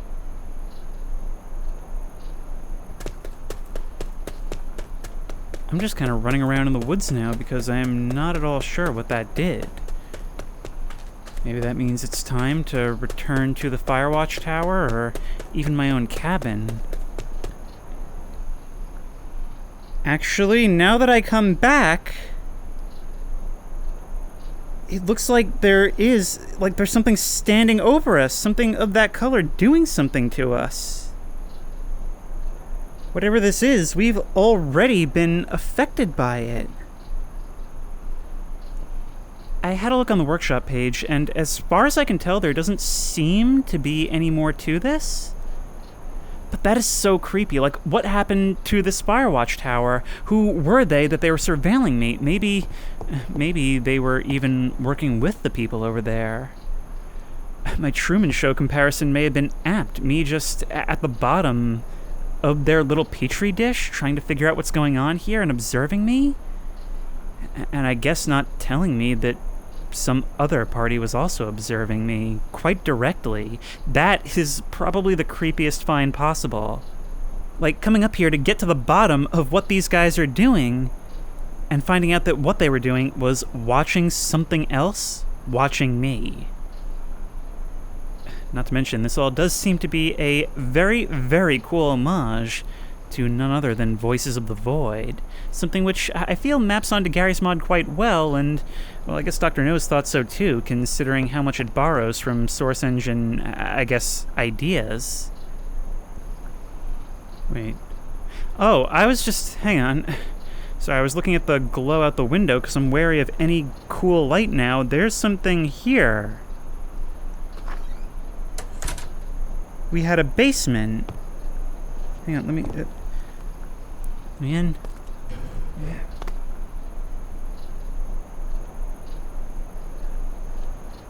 May not be part of the conspiracy, but I sure didn't know about it. Then again, maybe it is. Well, if we don't know about it, then maybe they don't either, and neither maybe do the aliens? God, this would actually be like a really cool map for a Voices of the Void style experience, wouldn't it? Being able to retreat to our safety bunker, maybe even playing as a hapless citizen while everyone else works above us. How funny would that be if there was just, like, in Voices of the Void, somebody who just lives in the park and isn't privy to any of the stuff you're doing? You just kind of pass them by like, "Morning, neighbor." But at a certain point, you've got to say, what can you do? Some things are just over my head, and, well, I guess that's a job for Dr. Kell to work out. I'm sure we're in good hands. But as I warm my hands by the fire, I guess it's time to move on to the next one. It would seem our next stop for tonight is the aptly named Darkened Suburbs. And with that ominous, somehow dense-feeling wind overhead, and these orange streetlights to guide our way, I am super nervous for this one, because some commenter on the workshop actually described it as being like an American GM shambles. And, ooh. I am certainly already getting that vibe. Because this is familiar to me, and the worst part is, we're not in the middle of nowhere, and yet it feels like we are. We're in the suburbs, yet not a car parked on the streets, no lights on in any of the windows. It feels like the bad dreams I used to have of being dropped off in front of my school in the middle of the night, left to walk home without really knowing the way. God, this actually is like an advanced darkness. Like, I can't see 2 feet beyond the edge of these streetlights. It just falls off into total blackness. Actually, I see streetlights, but I don't see any houses. There's just what may be a bench off in the distance. Well, there is a water tower over there, so we can probably start heading towards that as our first point of interest. God, look at these streetlights. The way the beam just, like, projects downward as if it were a physical object or something. Providing spots of safety, but also you realize that you can be seen from all over. You're making yourself obvious, but it doesn't help you to see into the darkness around you. Oh, but wait. Oh, wait, no, there's lights on in that house. In fact, it looks like we can go in. All right, let's check that out. Oh my God! Okay, it's gonna be one of these.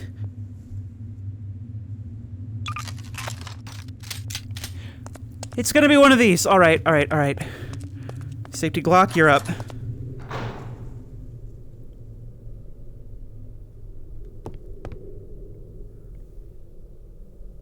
The freezer's open. Look, we can see the streetlight through the window up there. I don't know why that's so unnerving to me.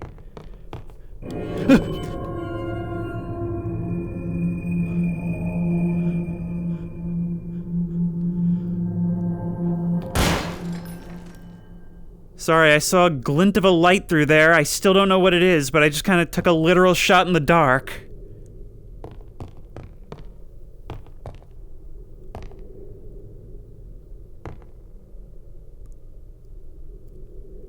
I don't see anything out there.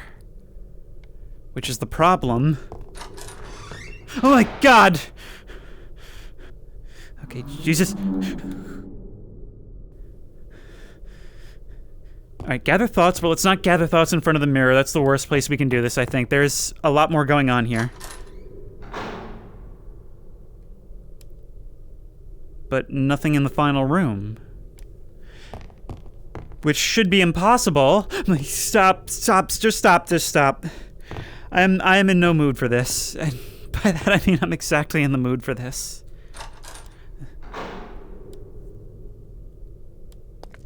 Well, there's that glint that I took a shot at. Just the doorknob of the neighboring house. Okay. In the absence of any other direction,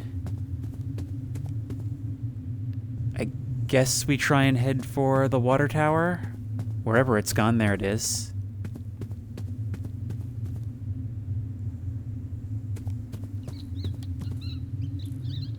Okay, there's like mouse ambient sounds. There's just something so wrong to me about seeing a building come into view in headlights, because every part of my experience says that at night buildings are lit and you can see them by the windows. Or at least some porch lights or something.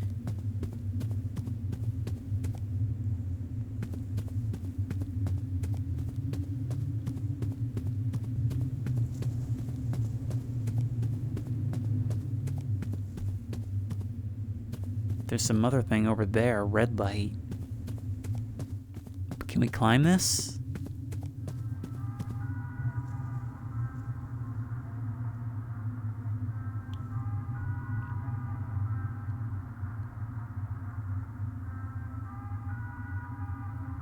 Huh. So that's what the signal is.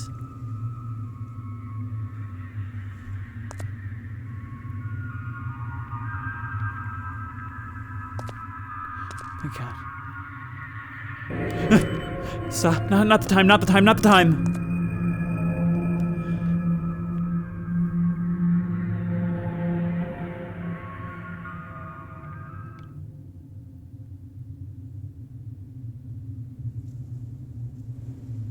That radio had every hair on the back of my neck standing up. Like, I, in that moment, felt so physically unsafe, I practically forgot I was wearing a headset.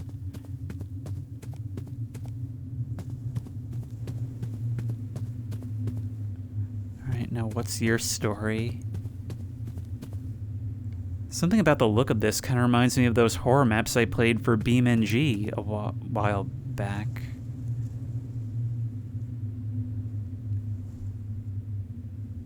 Bloodstain.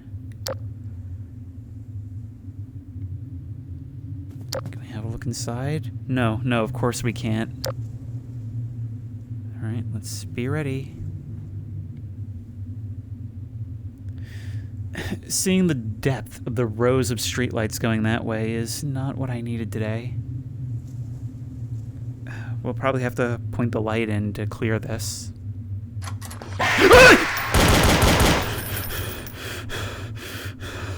Oh my god!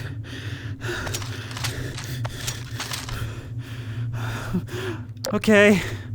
Okay, spooky, spooky, spooky, scary Halloween. Cool. I literally can't see anything in here. And it doesn't matter because it's just a black wall anyway. Okay, here we go. Here we go.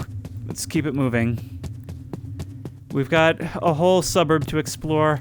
I can't, you know, normally I try and be cinematic and just like run at a decent pace if I'm gonna run. Nope. Can't even be bothered with that right now. I'm so panicked, I'm just doing the full jump. Does it look good? Don't care, just trying to get this done.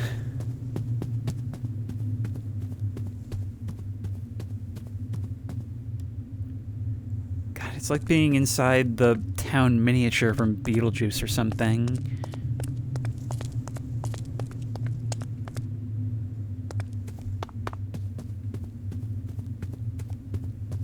Nope, I don't want to be in the big dark like that. I don't want to be in the big dark like that.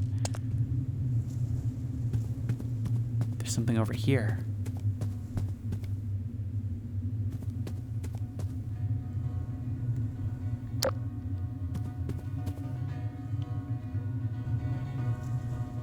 Another radio.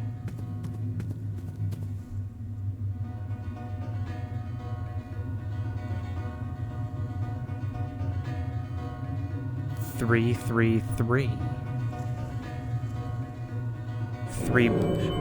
boxes. Look at that, it's like something crashed through the ceiling. So you're just doing that randomly, right? Or was it because I stepped in here? Either way, all I want to do is crunch myself into this corner and never come out. Just keep pointing the safety Glock at the door. I've heard that song before. And it's so unnerving to me in how repetitive it is. And other than that, there's nothing wrong with it, and that fact alone makes me feel weirder about it. Okay, well, we would be getting a grav gun from here.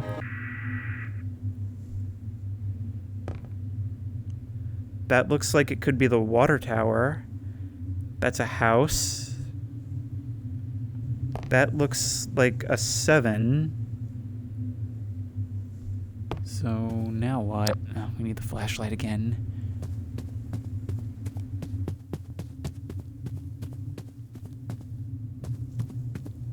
This huge dark gulf may as well be an ocean. But I can see a light over there. Not a lot of light, just, you know, some.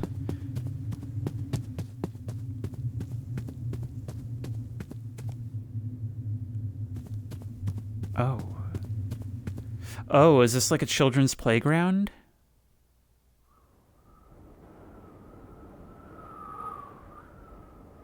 Why did the ambiance change so abruptly as I approached?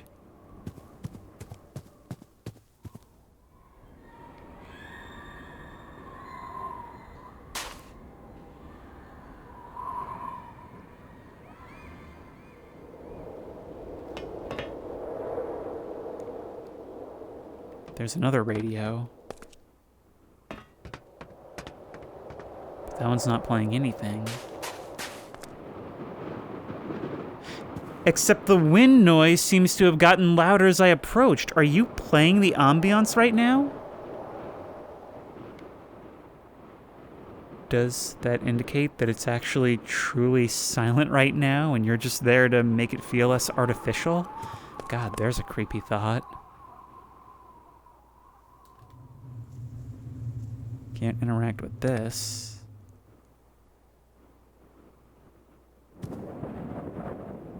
Hello, you.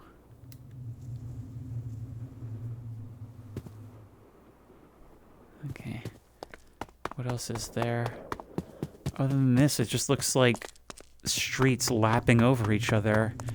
Darkened houses, but they don't seem to be any different from each other. This map doesn't actually appear to be all that big. Then again, I'm just kind of running around in a blind panic, so who knows? All I can tell is that I'm back to where I started, because there's that horrible house. Well, look, since we would have the gravity gun here... What if we were to... Oh. Oh, you'll just snap into a slot. Okay, I'm really glad we found that out early. So you count as house. I only thought to try this because that said water tower and there was one there, and there was one at the playground, but I don't see how playground relates to 7. Oh, unless... Unless that's supposed to be a slide. I mean, it hardly matters now because we know it's radios and I know where 3 radios are, but yep, there we go. That must be what it was. God, remembering the gnomes from GM Shambles, I'm kind of worried to figure out what happens when we get the water tower one. Where was it? How do I somehow keep losing track of the tallest object on the map? There it is. I just keep thinking I'm going to glance over and see a shadowy figure standing under one of these streetlights in the distance. Even though it hasn't happened yet in that form, it's still an ever-present thought. Here we are.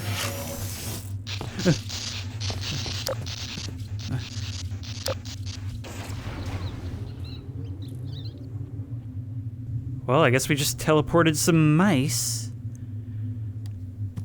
Okay, I could have sworn I saw a shadow. I think it was just a tree against a fence. I'm moving on. Whatever's in here, it can't be worse than what's out here, right? I said.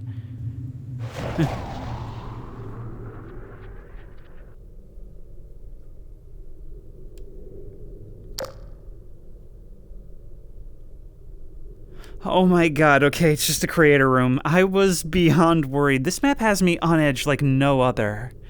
Map by Dooms, thanks for playing. Well, thanks for making. This was really cool. I mean, it is dark and disturbing, and, you know, with the ambiance that it uses, it's got that crushing sense of dread, like a nightmare. It's that kind of feeling where you know that something is wrong, even if you can't articulate it. Oh, and look, there's our celebratory melon. Its brother was in the freezer. I guess they escaped from Liminal Gallery. But this was the kind of thing that it just immediately, through its ambiance, put my tension through the roof, and then exploited that with jump scares. Both a silent one that simply allowed my heart attack to be entirely confined to my own mind and body, and another one that was the pure terror of a sudden loud jump scare. And every once in a while, it did this really interesting thing where it would almost jump scare me with random soundtrack. And that might seem cheap at first, but then remember Stanley Kubrick did the same thing with The Shining. It must be doing something right if I'm comparing it to The Shining already. But let's see what's through this exit. We're back here, and I have no desire to spend even one more moment, so let's move on. Okay, this is a little bit of a detour, I admit, but I've wanted to explore this map for months, and I know I'm probably not going to get a better chance than right now, so here we go. You remember last year, there was that hilariously bad and depressing Willy Wonka event at some place in Scotland? Well, somebody decided to make a map out of that, and this should be really funny. Like, just look at this place. It's literally reminding me of the Weirdcore maps I explored at the beginning of this year. Taking all these bright and colorful things and just placing them sadly in the middle of this industrial warehouse. The fact that they actually subjected kids to this and thought that what they were doing was acceptable.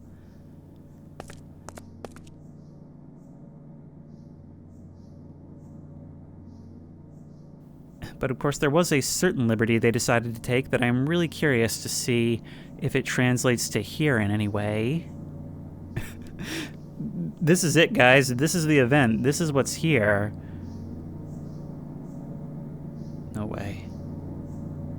No way. No. Oh my god! I saw you poking out, but I didn't expect you to be an actual, like, moving thing. Look at this.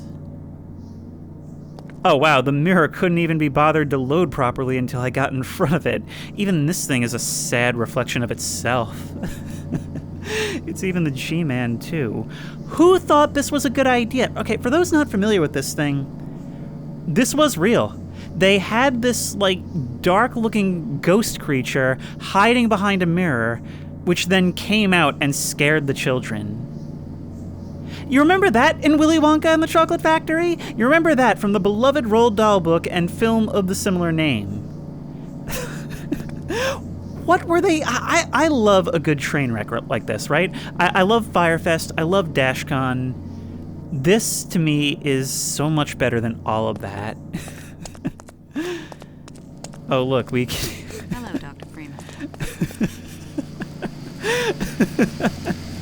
They've even got the sad chemist lady who makes their meth and/or candy.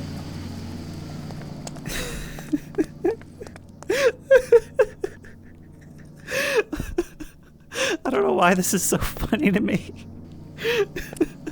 Oh, look, there's even a corpse. You know what? There probably was one at the actual event. There probably was. I'm not going to be able to do the rest of this. There really were just like AI-generated like banners just sort of like tacked to the wall. And how little surface area they covered was such a big part of what made this so great. Is this something we can interact with? No, you're just clipping through. Well, then I guess we're pressing the button then.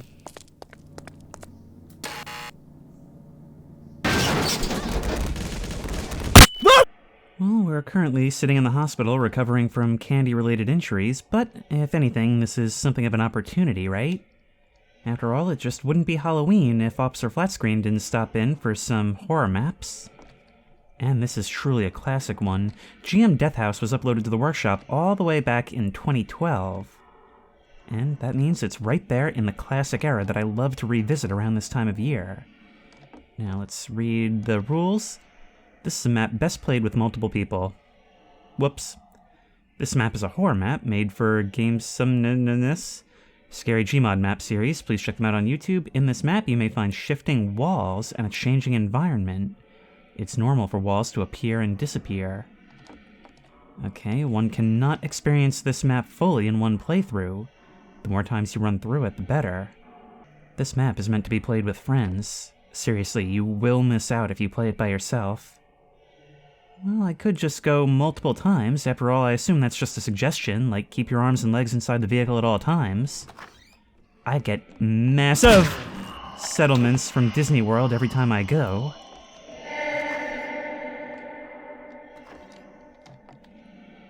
While this may be a bit higher effort than some maps of the time, I can see that it's true to its roots.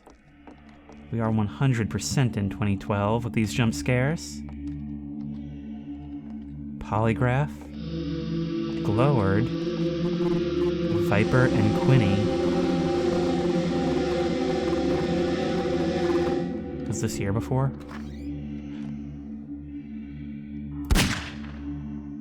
Okay, it was worth a shot. Oh, okay, I can see that we're really doing that classic era here.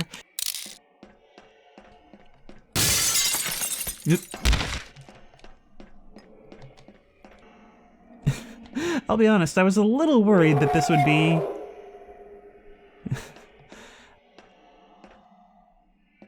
Ooh. Hello? Yeah, that looks safe. Ooh. Oh, it's gonna be one of these mazes. Where the textures make our perspective all wonky. That is so cool.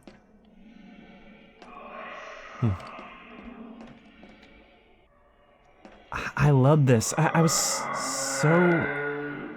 Meanwhile, I can hear ominous sounding creatures moving around all around us. This is the best of both worlds. It's got creativity and, like, production effort. And yet, it's full of those classic cheesy jump scares. I love this. This is the best of the era. Okay. Diverging paths. We're making choices here, except not really, because that door doesn't open. But there's more blood than we can drink. No. And let me guess, things are going to be different now? Was that a response? This still won't open. Okay, so... now what? That soundtrack is picking up. Oh! No, you don't. I'm actually really proud of that reaction. Even if it is mostly luck. Oh my god. Oh, Father Gregory jump scare. I had forgotten about those. This sparks so much joy in an unintentional way, and that's what an unintentional period piece this is. And that is not to disparage it whatsoever. Hey, buddy. That's all this is. It's a virtual haunted house for us to walk through and get scared by the performers, and then we move on to the next one. Down we go.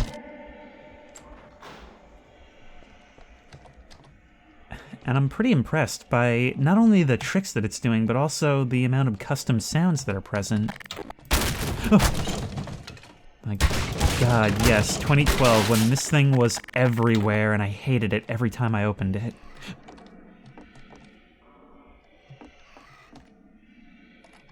There's something moving around. I see you.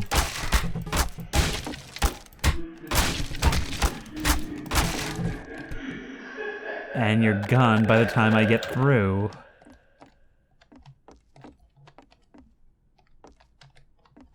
Can't interact with the man in the cage. But maybe he wants to interact with me. Oh, it's open. Bloody footsteps leading away. Well, let's take the other way then. Although maybe you ended up here anyway, like going through the wall.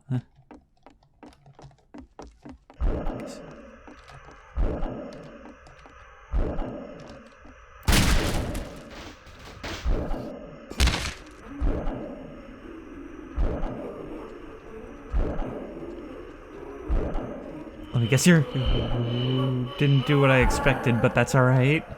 You got me anyway. Is some candy supposed to come out?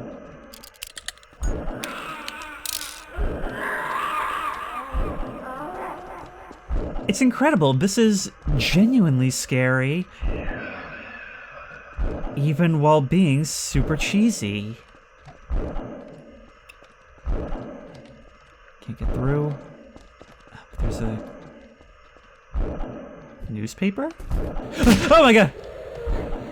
The numbers on this paper, 2517. 2517. So, okay, we'll have to keep that in mind. Oh! Jump scares with Half-Life assets. Somehow as iconic as Half-Life 2 itself. Okay, can we break through here? 2517. Okay, that was you. I thought I saw a pair of glowing eyes from down this corridor. Maybe that is what counted. We'll still keep those numbers in mind. Was that a delayed jump scare sound, or was there something else? Stay in the light. Oh, great.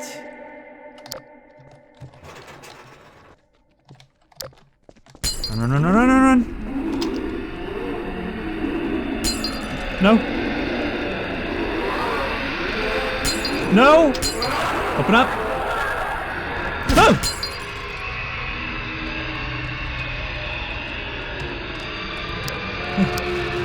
What? Just a dream? Where am I? That is so weird that there's actually, like, story in this a little bit. Oh, we're in some kind of prison. Dude, just imagine playing this with friends and being in the same call.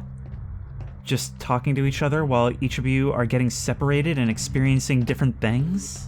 Oh my god!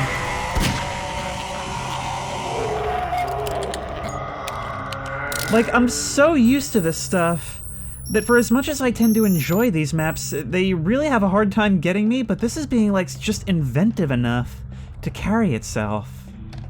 Alright, I take it this means that we won't be able to open the door at the end of the hall? No, that's just another place where paths diverge. Let's go down. Yeah. But we'll definitely want to make some other choices on another playthrough. Oh, unless I'm just dead. Never mind. Oh wait, I'm back. I'm in a box. Oh, it's a... I wonder if that room tracks where an individual player has been, and then respawns them. Did I get killed by that same wall of fast zombies? Alright, come on, red glow of health. Hello? There you are. Okay, so I guess it's like a train. We gotta catch it on time. Anyway, through here.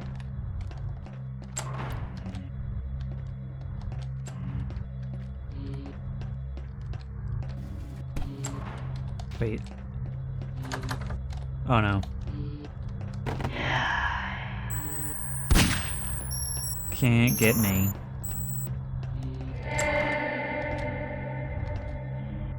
I swear I hear a phone ringing somewhere, but it's extremely faint. There we go. Hello. You're probably wondering why you're here and where it is. Well, I'm not going to tell you that. All I will tell you is that if you want to leave, you will do exactly as I say. If you show any sign of resistance to comply, I can kill you if I want. It's your choice. Do we have an agreement? Good. Good. Now, to get through the door over there, you have to enter a secret code. Listen carefully. The code is 2147. After you pass it, I'm going to ask a small favor of you. See you on the other side.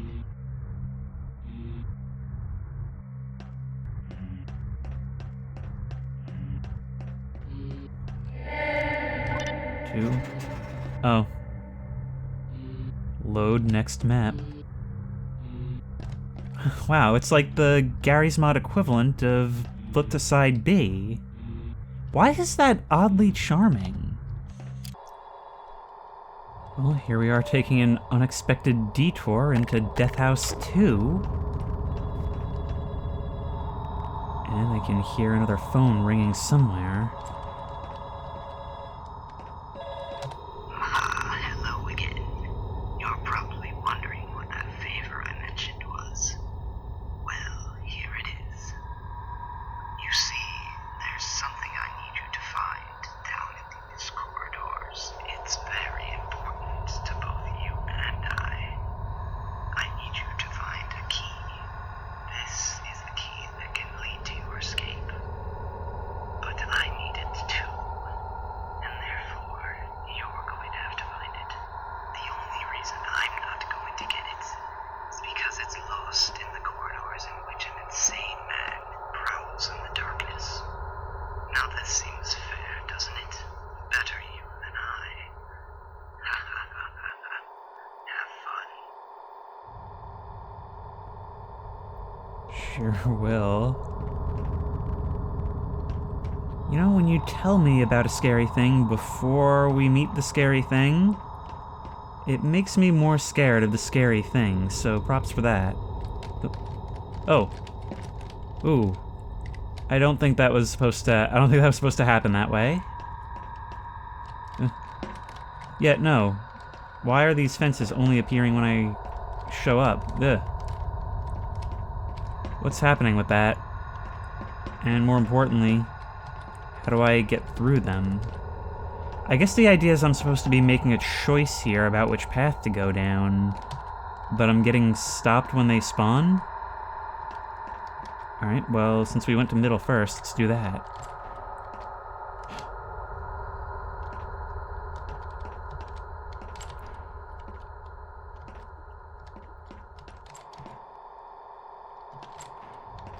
My god. You actually got me with a clown PNG.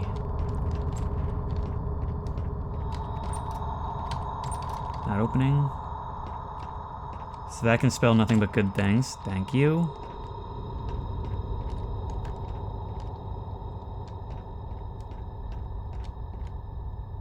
Well, there's a key. In fact, a glowing key at the end of a long vent. Surely nothing bad can happen on our way there.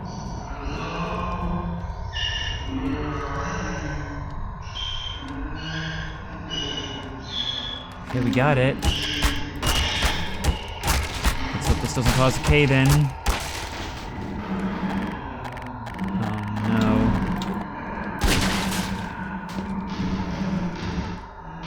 Are you the insane man? Let me just squeeze on by you. Okay, what's the widest way through?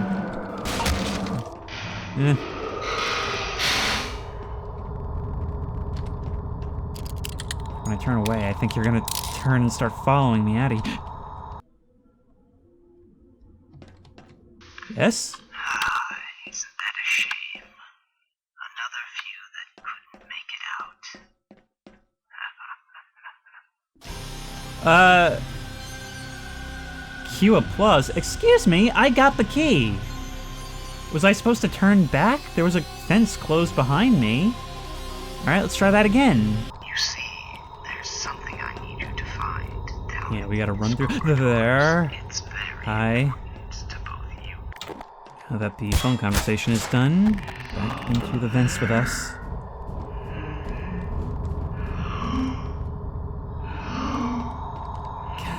There's nothing that creeps me out more in horror audio than rasping breathing.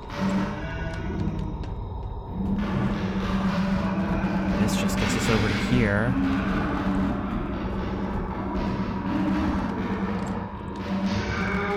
And that's a padded cell where there's likely a jump scare. Well, look, we can go back to here. I guess in this case, everyone would kind of converge in the middle if you were playing multiplayer. Got it?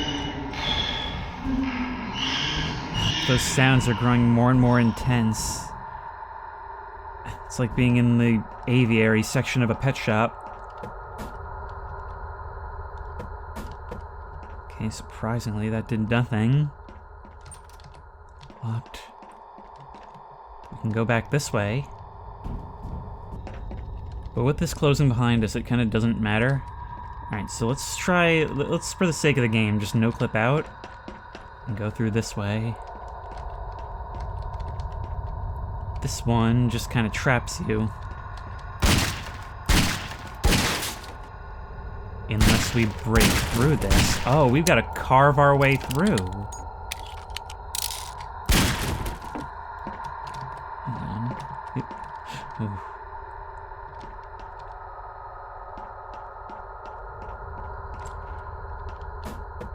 And into another padded cell.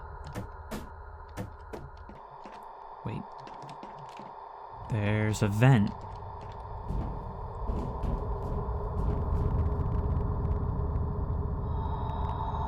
That seemingly leads us straight to the same spot. All roads lead back here. Well, I guess this whole thing was just a trap to get us to go through here then. I kind of want to run through one more time just to see. Well, it'll be I actually got you. Hey, if you manage to reflexively kill one of the performers, do you, like, win a prize from Haunted Attractions? Ugh. I love it. I'm like one of those guests that's done these so many times that I just kind of, like, laugh at everybody that shows up. I was reading a post on Reddit recently about somebody who took their 9-year-old daughter to one of those haunted attractions, and they said that she was just so alert that she would constantly spot the actors in the dark before they could pop out, and she would just point at them and say, "Person," and whenever one of them managed to get her anyway, she would just kind of like thank them for scaring her. It's so adorable and so funny. Yeah, I didn't really see anything different this time around. I don't know what I could have really missed. So that was GM Deathhouse, and what can I say? For as corny as it is, it's super enjoyable. It's exactly what I'd like to see more of in Gary's Mod Horror Maps, which is acknowledging the medium and just being a virtual haunted house. Just a chain of corridors for us to constantly get startled on, and it's like a little adrenaline roller coaster. For those who like that little jolt from a jump scare, this just gives you what you want. And even though those can be derided as cheap, they have their place. I mean, sometimes that's exactly what you're looking for, and that's what these provide. This map said it was meant to be played with friends, and there's a reason why haunted attractions work the same way. The whole point is to get scared yourself, yes, but also to laugh at each other getting scared. And this is exactly what that provides. I'll be honest, while looking for more old school horror maps, I actually got a little bit jealous of Officer Platt's screen. And I did come across a couple more atmospheric ones that seem like they would be a good fit for VR. So let's try it out, starting with GM's Spooky House. I believe this one revolves around the exploration of an abandoned farmhouse, so this should be right up my alley. This is the story of TJ, your average kid, looking to have some fun. One day TJ decided to go and explore the abandoned house on Murder Road. Little did TJ know, this little trip would change his life forever.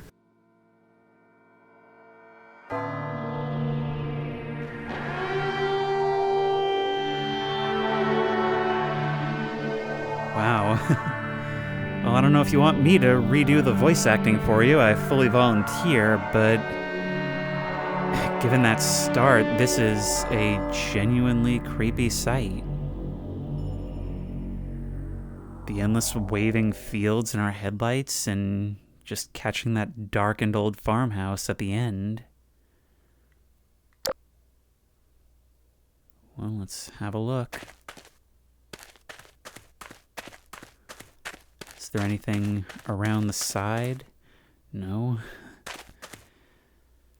There's just something about a rotting old wooden house in the middle of these fields, you know? Ooh. And with it being so small and open like this actually does remind me of exploring similar places.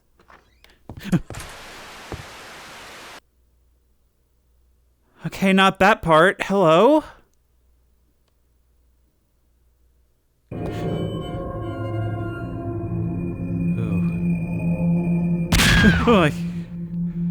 Ow, the shrapnel. Well, I'll be pulling splinters out of my face for a few weeks. And that's blood by the fridge. And in a farmhouse, the door in the kitchen would traditionally be to the basement, am I right? No. This is such a weird mix of, like, really good ideas and visual presentation, and those classic cheap scares. There's also some kind of object there. I wonder if that'll act as a key?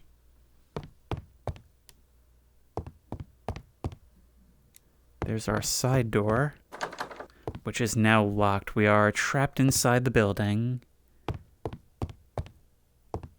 Let's get upstairs then.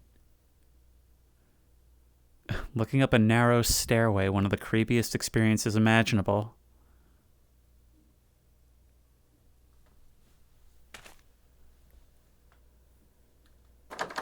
No.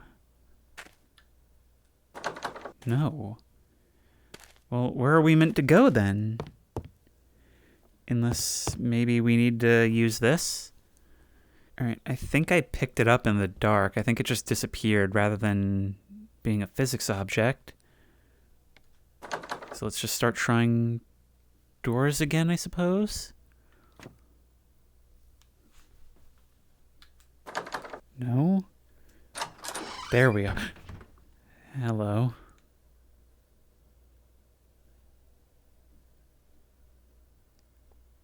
This looks a lot like my room.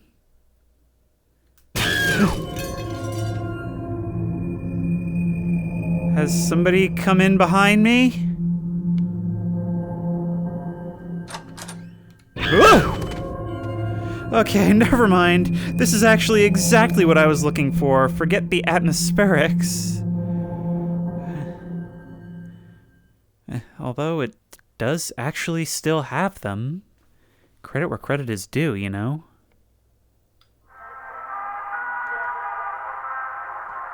Hey, it's you again.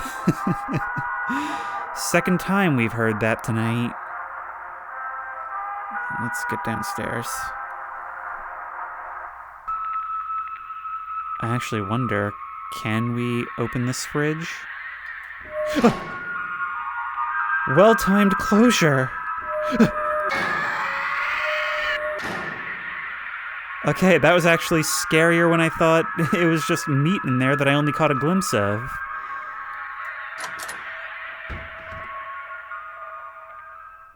Well, the basement's flooded,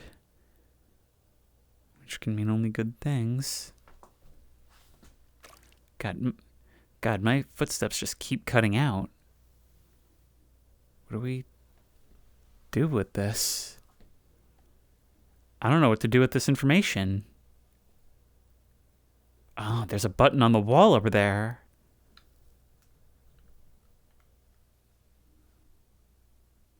The lack of sound on this map. Like, there's so many ways you could improve this. There. There's one over here, too. And there's our final key.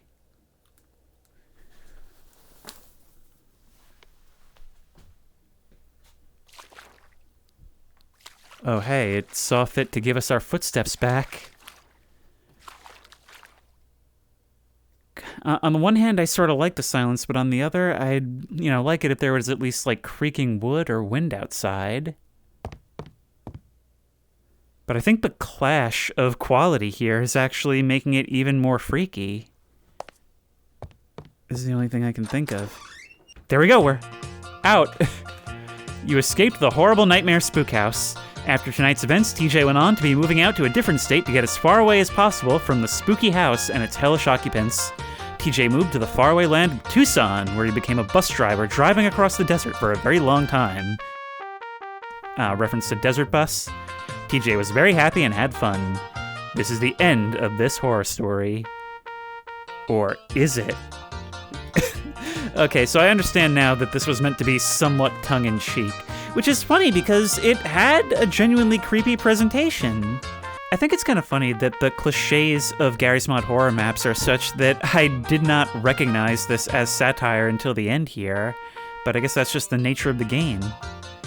I think once these tropes became a certain level of cliche, it almost became intentional, where the whole point is that you get scared by the dumbest stuff, and then laugh at yourself for getting scared by it. But I do have another horror map I want to try. With all the scares we've been through tonight, and are no doubt still yet to experience, I figured it'd be a good idea to not only unwind a bit, but also fulfill a long-standing request by going on a little cruise.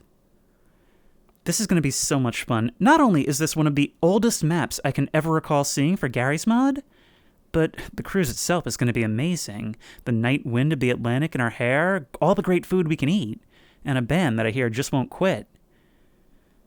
Well, let's get our boarding pass and go forward. Wow, they already came out with the movie. White Star Line, Titanic to New York. Boarding now. Well, that does worry me a little bit, considering I already am in New York. God, that's got to be like dividing by 0, right? No, seriously, it seems like a good time to do it, because I did just play Titanic Adventure Out of Time on the channel. So it looks like these teleports probably take us to different areas of the ship. Why don't we start on the deck?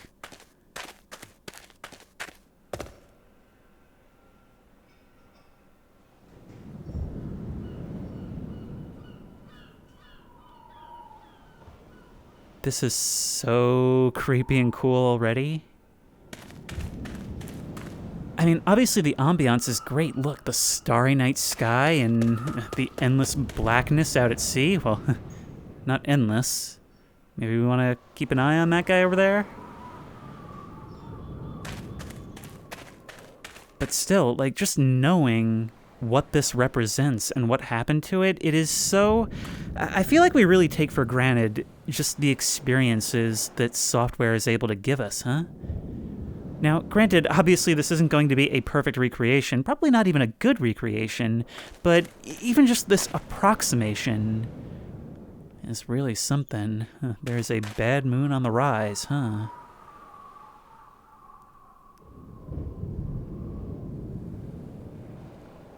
God, it's like I can practically feel that frigid air. Look at that, we've got smoke rising out of the smokestacks. Although, I did learn from some of you guys that it actually was a true detail in Titanic Adventure Out of Time that one of those was false, that it actually wasn't connected to anything. It was just there for, I don't know if it was for show or some other purpose, but it didn't do that. Well, let's have a run up and down. I mean, hey, we've still got some time to play. We might as well indulge in this massive, massive opportunity. What is that out there? Okay, so we can't enter these doors. If we go up here, though, maybe we can... I'm getting stuck on some geometry. Ah, there's an opening here. Man, how cool. I mean, this is not the engine to do it in, but how cool would it be if we could actually explore, like, each of the individual cabins? I believe there is actually a project underway to recreate the Titanic in Unreal 5, maybe? And make it a fully explorable VR space. Now, that'll be something if I can try that out.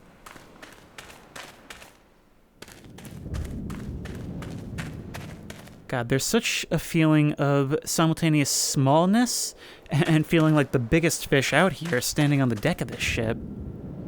I mean, just infinity all around, but I think that's something we really probably can't appreciate is when it went down. Imagine being in one of those lifeboats, because we see it as if you get into one of those lifeboats, that means you made it and you're good. But imagine actually being in that situation. You are on those boats and you have no idea if an SOS has gone out or if anyone is nearby. The ship has gone underwater, leaving you in total darkness. You probably can't hear much besides the sea itself and your fellow passengers all panicked and scared. Maybe you can even still hear people in the water. I feel like that's got to be even more terrifying than the sinking itself. And, well, think of this. It took about 2 hours, I believe, for the ship itself to go down. There's just... We tend to look at these disasters in hindsight, but it's important to try and imagine what it actually would have been like to be there. Because, well, as I say, the devil is in the details. For example, messed up geometry not allowing me to get in through this doorway. On a bit of a lighter note, the funniest side quest in Titanic Adventure Out of Time is the one where you're trying to return a baby that was stolen from a poor family. And what that mission actually entails is you going to the lifeboats to someone who is about to get in, trading for the baby, and then carrying it, running back into the bowels of the sinking ship to deliver them to their parents. That's... If that were in a Naked Gun movie, you would think it was over the top. But it looks like we can enter here. Ooh. At the grand staircase. Look at that. Like, it may be a very, very rough recreation, but it's still, like, to instantly recognize it like this. Okay.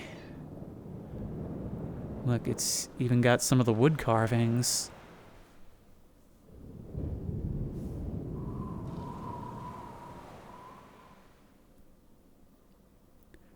Oh. Well, it seems that the lifeboats have departed without us. So, you know, that's not the best thing. But it seems like everybody panicked and left without the ship actually sinking, so you know what that means. We got the whole place to ourselves. Looks like the engines are still running, meaning, hey, the Titanic is now a liminal space, I suppose, of a sort. God, I have no idea what that word means anymore. Let's see if we can climb up here. I mean, obviously the higher we can get, the better, right? And just how high can we get? Very high. Well, let's descend that staircase then.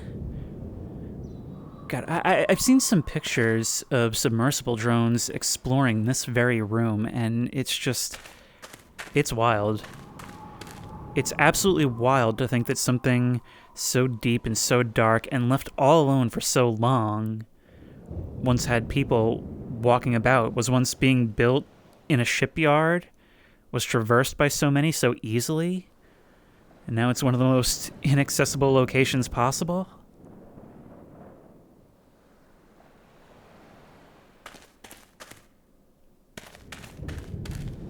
I mean, with limited resources, especially Gary's Mod being what it was at the time, you can clearly tell that even in this, there's a love for what's being created.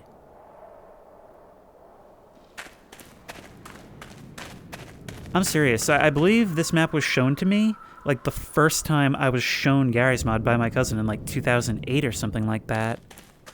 Like, I think this was the first thing he loaded up after RP Richland. Just how far down can we go? Here we can access some of the cabins, and it does not go down any further.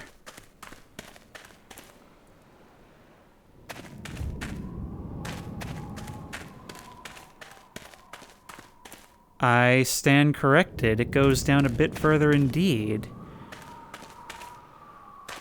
These narrow hallways and very short doors. I mean, it's crazy to think that these floating cities we call cruise ships are essentially vehicles, just really big vehicles. I don't know where I'm going with this. It's just, it's really weird to me that all of this moves, you know?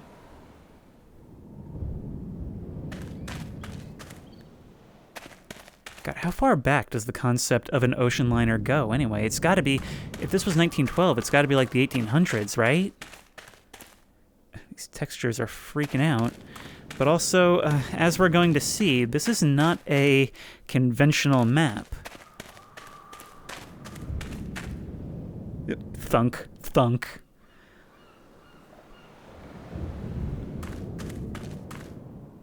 Can we get under the stairs? Ooh.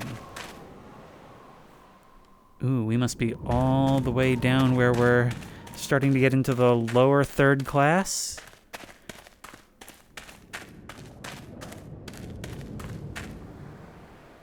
And look, they've even modeled the closed gate.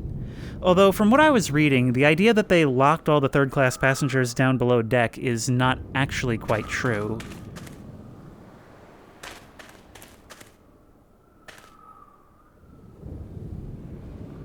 Here we are in the engine rooms. Although I imagine there was quite a bit more to it than this. I mean, to power all this thing, just guys shoveling coal into them constantly. I've actually seen breakdowns of, like, stats on the Titanic survivors, and it is wild. Like, there are certain types of crew member where literally, like, 0 individuals survived. Here we are at the front. Okay, well, obviously we've got to get down there and do the thing, right? God, how can you not feel so powerful just staring out as the whole world passes you by from the front like this? Yep. Okay.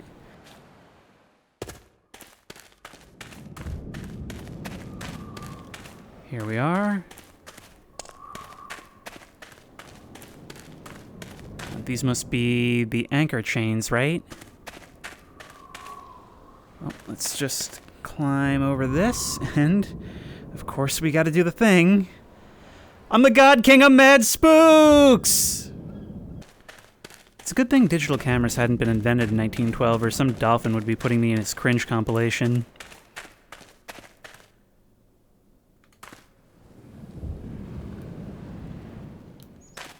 Officer Morrow won't mind if I just... doop, doop, doop, doop, doop, doop, doop. No, not this one. Why does this thing have so many wheels?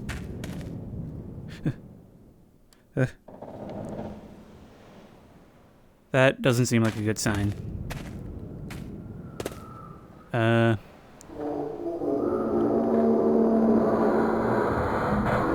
The ship is undergoing a bit of irregular movement. Also, was it always facing quite that downward? Oh no. Oh no, the shuffleboard pieces are never gonna stay where we left them. But as with the real thing, it's all happening a bit in slow motion, which, if anything, makes this all so much worse. One of my favorite facts, and maybe it's just like the nutjob being validated part of my brain that likes this, about the Titanic is that no one believed the witness reports that the ship split in half as it was going under.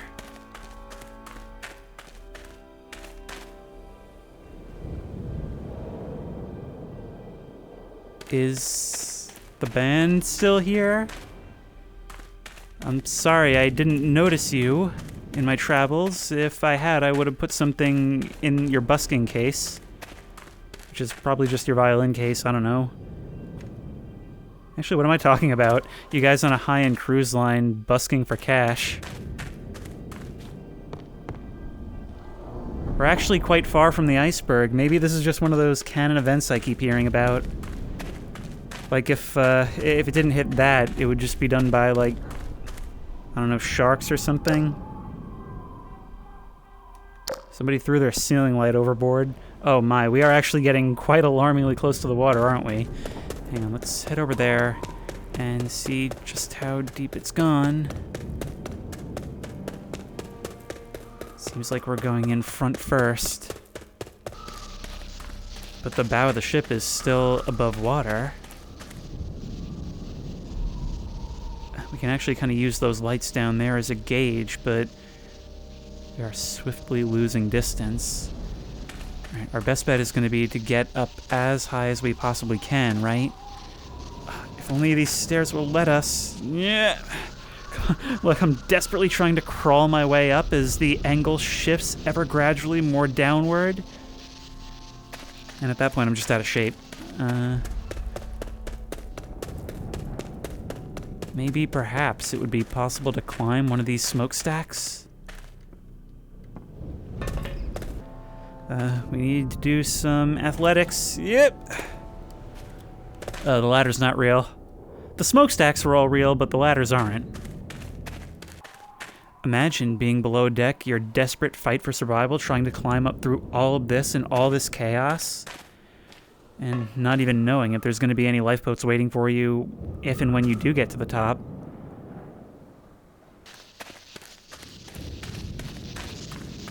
Everything is going real bad from up here. But we've yet to slip below the waves just yet. Managed to climb on top of the bridge. Okay, that'll give us a decent chance. No one around for hundreds, if not thousands of miles. All the lifeboats gone that you realize there's really, like, Imagine being one of those people left on deck and able to see that all the lifeboats are gone. That there is no chance. I wonder if anyone actually survived after the lifeboats were gone. Like if anyone went down with the ship and was picked up after. I don't know if that's even possible. It's in this moment that it really sinks in how screwed you are. There's no way out of this but through. I mean, look at the state of this ship. Look at what it's doing. There's no way to escape this at all. If only there was something we could do.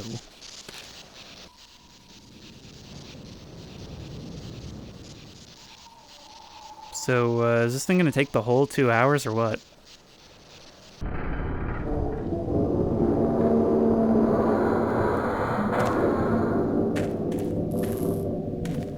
There's another big groan. That doesn't sound good.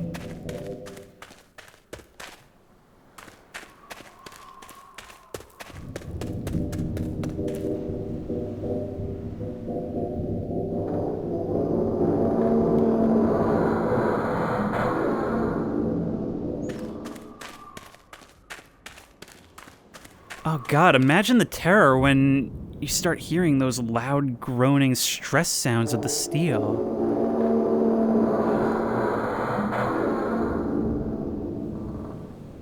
Another thing you guys had told me is that there was a belief at the time that improperly made steel had been used in the construction of the Titanic, and that was not actually the case, but it wasn't discovered until, like, I guess later in the 90s or 2000s.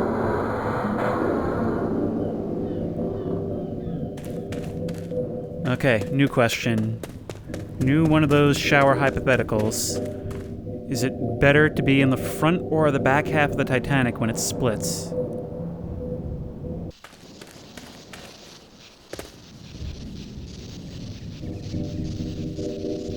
The front of the ship has started to go under. Oh my. So that means that's gotta be just about it for the lower decks, right? Oh wow.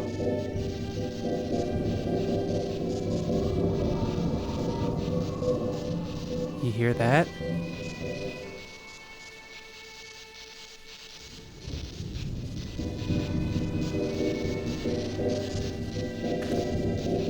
I really hope I don't have to mute that for copyright, because otherwise you're just not doing this map justice. Look.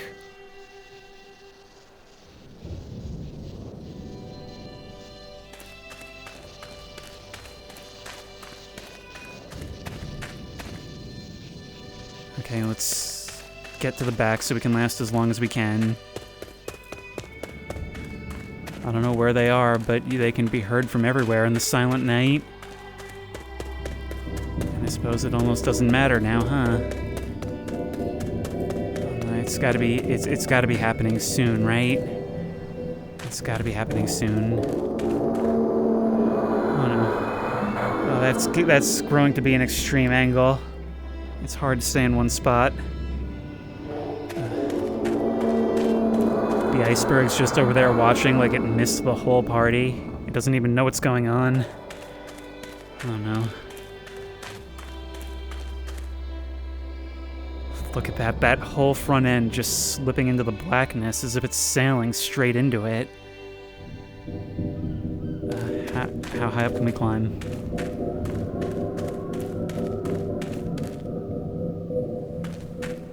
And now we've reached the point where even the band is stopped.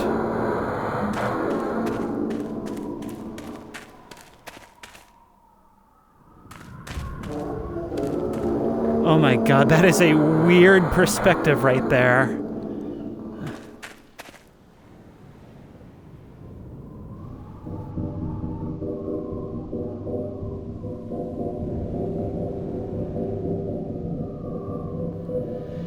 At a certain point, we're gonna start sliding. Oh no, stop. Nearer My God to Thee was cool and all, but if you start playing movie soundtrack, that makes things significantly less atmospheric and really significantly more, I don't know, kind of cheesy. I was really reveling in the moment here. Oh my god, I even waited at the start of this because it was playing some soundtrack. I should have known that something like this was coming. But hey, as long as we keep talking, we can probably preserve as much of the audio we actually want as possible, right? And besides, we'll be our own best company as this thing goes down. Oh my god. What's worse even than looking down and seeing water? Looking back and seeing pure sky. That is somehow even more unnatural. Oh my...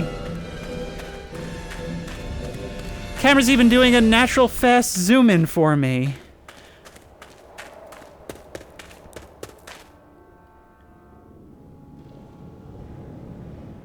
We were just on that. At least there's no smoke coming out of the smokestack now. Now it's this piece's turn to lift itself up and start sinking. But we won't have anything to worry about until the severed end of the deck starts going beneath, and that time is now. Oh no.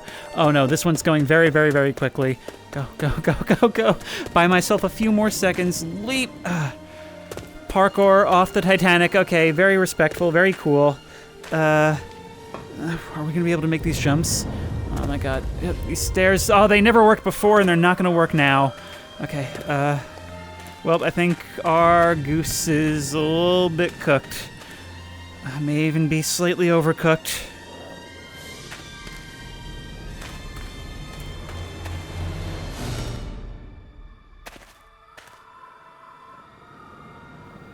Here we go. This is like playing that GMOD pirate ship game years back.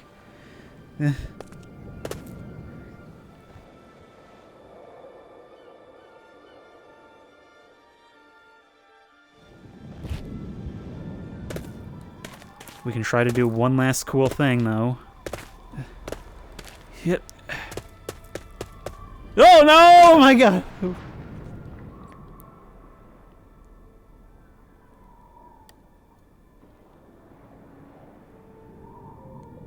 Dude, this is as deep as it goes. James Cameron is not impressive at all. But this site certainly is. Look at that. Being physics objects, they're actually kind of crashing into each other down here. Oh man, I wonder if anybody would have like survived in air pockets for a time. I mean, it did go pretty deep. We can see this huge hulk, like the enormous scale of it. Whoa! Excuse me, I was no-clipping. You just randomly took me out of it? Well, I suppose now there's only one thing left to do. And that's to see if the people who said you couldn't race the Titanic are cowards. Oh no, I guess it's not actually physics props, but map geometry being manipulated. Well, nonetheless, that was really impressive, and it's just like a really cool example of some of the things that are possible with Garry's Mod, even with somebody who's not a professional developer, even with somebody who is working with an engine that I can assure you from my own experiences would not have liked this whatsoever. And at a much earlier stage of Garry's Mod's history, this is just like a really cool piece of history in several directions. But with nothing but the stars in the sky and miles of pitch black ocean around, I guess there's nothing left to do but go to the next one. I am absolutely giddy to try out this one that I clicked on as soon as I saw it. You ready for this collision of worlds? Voices of the Void. And while it may not be the same map or anything, of course that being a different engine for as much as it likes to pretend to be Source, we do have Killjoy here. And for the first time in VR, let's begin our walk to the base. Now, I have no idea how large this map actually is, but you can see the edges are coming in and out of my view. Apparently, it is a real struggle for Source to actually run this. So I can't wait to look and see what's here. And of course, despite having never been on this map before, it almost feels like a dream about Voices of the Void. Look at these deep trenches where the river runs. But there's no mistaking the iconic visage of those towers. Alright, well, with no ATV, but infinite sprint, we'll just have to make our way down there. I can see some lights and power lines. I bet that's one of the transformers over that way.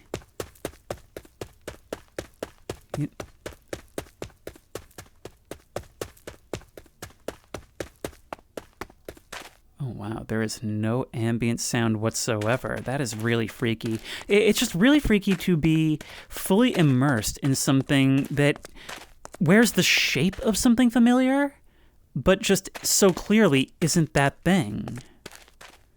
It's kind of like, so do you ever have dreams about like being in a place that's familiar, even your own home, but it's got rooms added onto it, it's different, and you know it's different, but you can't exactly place how and what has and hasn't always been there?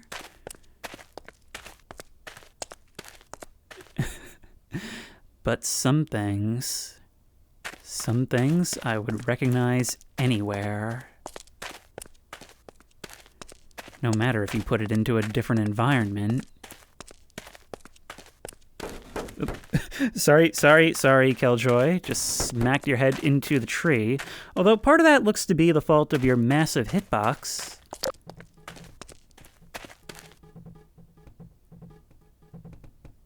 Hello, is there something already moving around in there?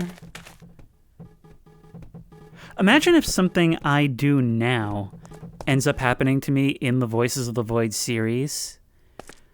Like some kind of weird stable time loop where something that I do in VR gets experienced by myself in the standard game. Being my own ghost.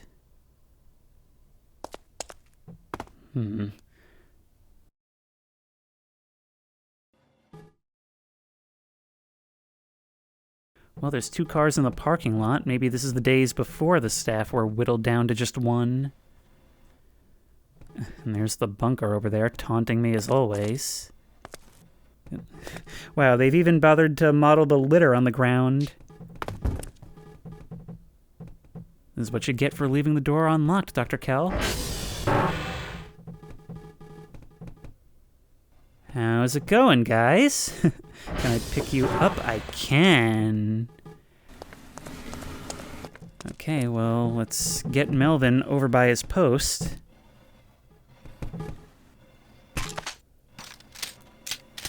I'm not gonna lie, I'm a little bit concerned by the racket coming from in there.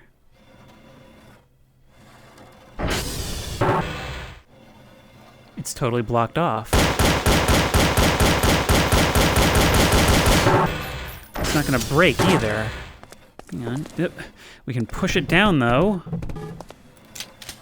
Oh, it's you guys. You're bumping against each other. There's the elevator. Some missing textures. Or rather, some textures that are trying to be missing, but it doesn't seem to be working. Maybe something animated is supposed to be there? Let's let some air in. Oof.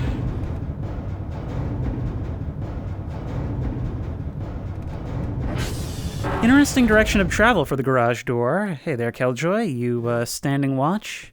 Waiting to warn me if any wisps come from over the hills? Oh man, like, clearly working within the limitations of the Source engine, but by God, is this ever a love letter to the game?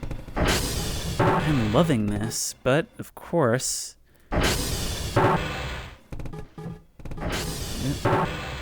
Yeah, something is very strange with the appliances. Look, it's even got that blood spatter on the ground.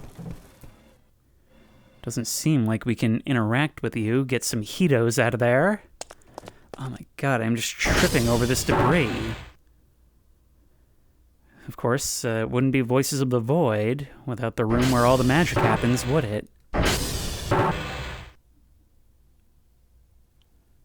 They truly have modeled everything. Thankfully, without an explosion this time, but... Oh my God, this is so wild. Like, I know somebody's working on a VR version of this, but to even see it like this, we did it previously with Nicole's version in Roblox, but this is just nuts. Like, it'll never not be weird to just be here. And it's not just an approximation, it is the models, the textures, just presented in a fundamentally different medium. It's like just knowing that reality is different somehow. Looks like we've got some radar contacts out there. How does the server room look?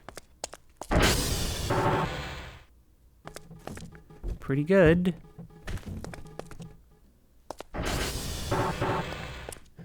Imagine if we could actually, like, process these drives. I mean, this one fell from up there. Come on.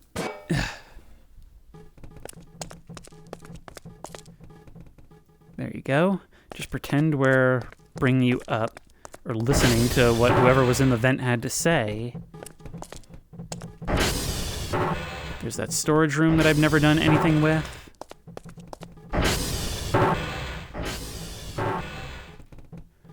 God, I really hope that sometime soon the VR mod gets to a point where I can do an entire season that way. How cool would that be? But it sounds like something's moving around in the haunted room. Oh my! It's so much worse in VR. Yeah, that's what you get. There's no automatic stopper to keep you from getting crushed this time. But I see we've gone with the old bed layout, as in this place is not unnecessarily filled with bunk beds. Although I do like that added bit of lore now, because it makes it apparent that, well, it's only a recent development that everything is down to one guy.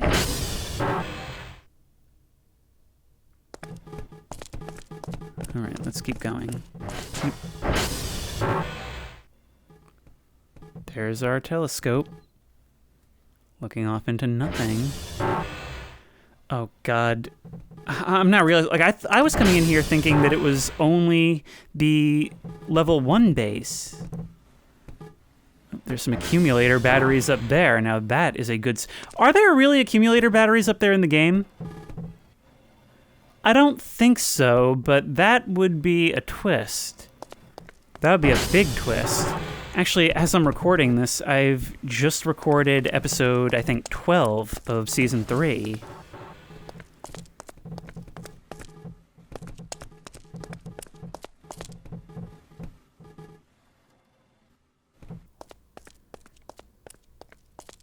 Of course, we've got to see about that bunker, right? The door is locked. But what if we no-clip through? There's nothing here. And maybe that's something that can come later. Then again, this already is apparently incredibly unoptimized, probably doing the best they possibly can with this. But I'm thinking, for as nauseating as this is bound to be, we would be passing up a huge opportunity if we didn't go for a ride, right? Come on. Let me in. Now, just give me a moment to reacclimate to these controls. Oh, boy. Grandpa found the keys. Alright, let's ride. I'm trying to think of what landmarks we should head for first, and the first thing that jumps to mind is, of course, the cave. Oh, my. Oh, and it's so dark and we don't have any lights. Hang on. We can fix this. Alright, modification complete. And we are good to go. Woo. But it is very difficult to not hit the super thrust while we're doing this. Yep. Hey, there are some paths up here. Not that it much matters. Yep. Don't go flying over the edge. There's a tower right there. Oh, and there's the Trash Kingdom. Okay, I know where I am. Ooh. But it really is quite disorienting indeed. Alright, I'm looking for the cave. So that'll be off in this direction somewhere, right?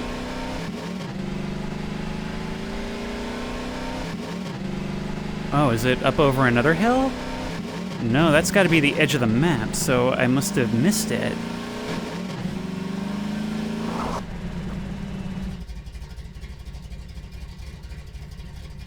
It's the graves. Okay, so there's more attention to detail here than I was thinking. Much more. Hello, TR3, Trash Kingdom. This is much, much easier with a handbrake, you know that? If there is one, I don't know what the control is. Yeah, none of this is easy. And come to a complete crash.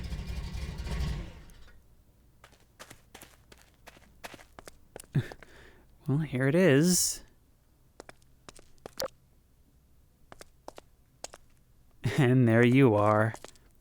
Ba-doop.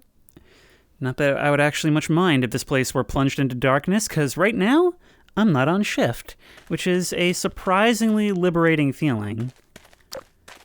Anyway, back to the hunt. Oh boy. Oh boy, oh boy, oh boy, flashbacks to Splash Mountain. Yep!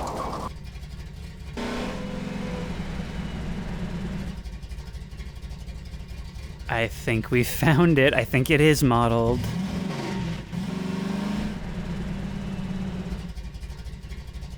Oh boy. Wait, what is that? Hang on, hang on. Let's find a place where we can put the Jeep down.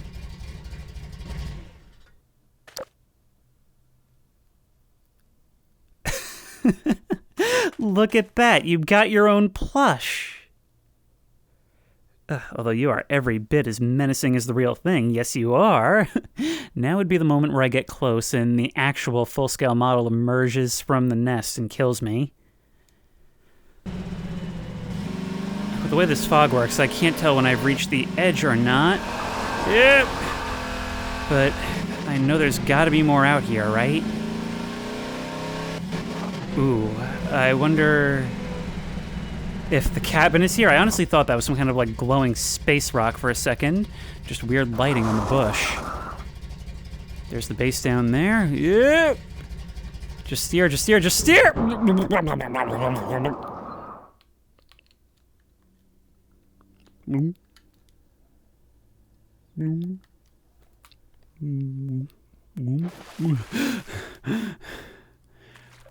I'm not a very strong swimmer. I fell into that river and I could barely pull my car out.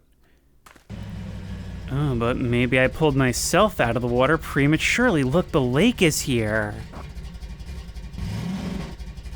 I wonder if there's anything at the bottom.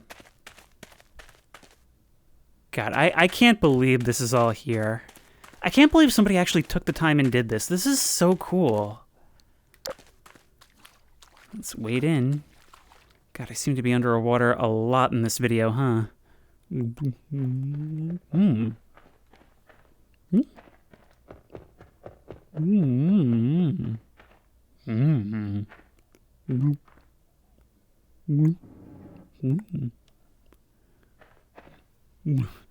Yeah, well, other than that, this water is surprisingly shallow. Let's continue on foot for a little bit since we are on this edge of the map. And it does seem to end here, where the river would normally go under the gate. I think that's about the end of the road. Well, let's check out this tower. Oh, it is going to feel so strange to climb one of these in person. Oh my, the stairs are clipped. It's just like I always dreamed.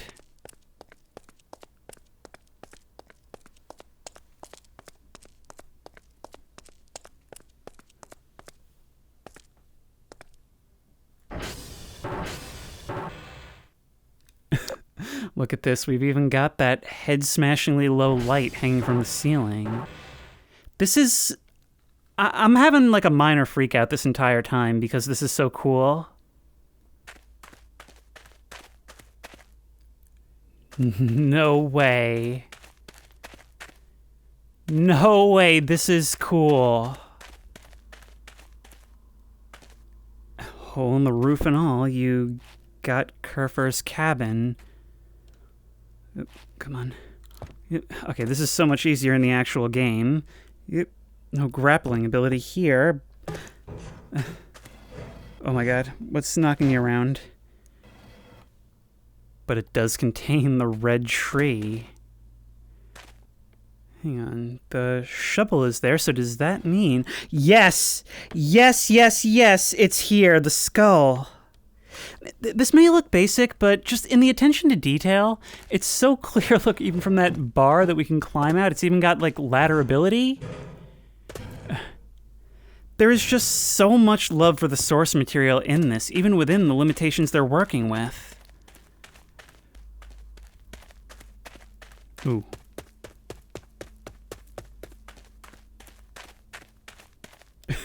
Look, there's even mushrooms growing around that...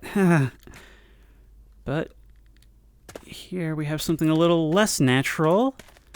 Stonehenge. Complete with a little explosive hint on the ground there.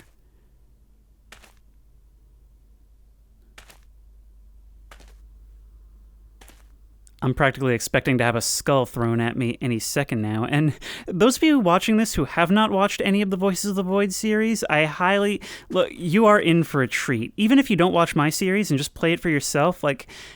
If you love, like, work simulator horror games, this is the ultimate, and nothing is even close. I'm just kind of no-clipping around now due to the size of this, and I spotted a formation that looks a bit out of place, and that is because it's the box. Famously, the box that can only be opened by finding the 9 tiles scattered throughout the map. But I kind of doubt we'll be able to do anything with it here. It's just cool that it's got this attention to detail. I wonder if this map actually models the hole? Yes. I figured if I poked around this area enough, I would find it. And here it is, but as it appeared before. Look, we've got batteries scattered around, MREs even. And that little downed section of fence. But it doesn't look like we can get through, which would have been quite a dramatic way to close out this segment. I am just in love with this, and it's very clear that this is really hitting Source's limits. Maybe it doesn't need to have all this garbage around, and I know the creator has published other versions that have, like, reduced load from things probably like this many physics props. And I think that's totally fine. You don't need to model the garbage as long as you faithfully model the game, and so much of that is here. And it's just making me think I can't wait for the game itself to actually be fully playable in VR. But as we assume our post, just as we always have, can we turn off the lights? Wait, we can! At least partially.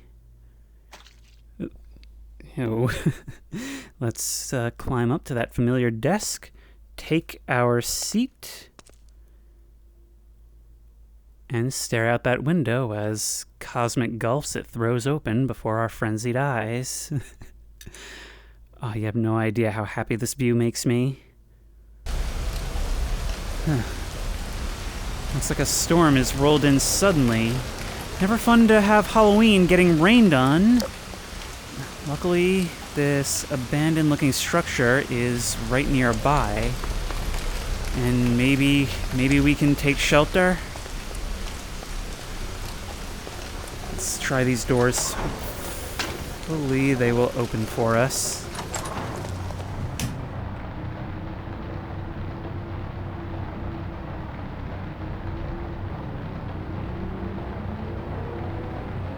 God, listen to the rain hammering the roof like that.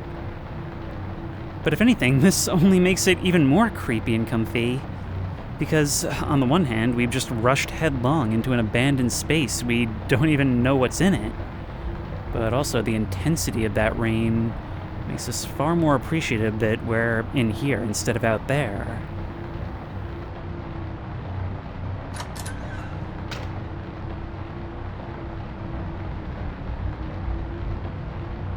Well, let's start exploring. ZS very still.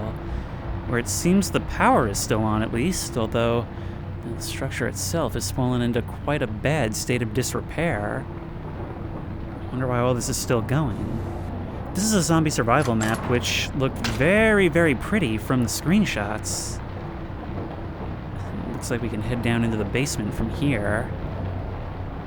Look at that. This whole wall's been knocked over. Turns out the unstoppable force met a not-so-immovable object. That unstoppable force being reclamation by nature. Well, before we start going downward, I thought I saw something out under this walkway. Oh yeah, there's a whole complex here. It's not just one building. In we go. Oh, look at this. A waiting room all overgrown, mold overtaking the walls. But that exit sign's still inviting. Those doors are stuck open, though. As far as shelter goes, we were better off in the other building with all these broken open windows and ceilings. But I just love how real this looks. How slick the floor is. We can see the reflections, except in places covered by garbage. All this wet moss hanging down, the ivy covering the glass. This is beautiful. Look, even lit by the sun diffusing through those rain clouds.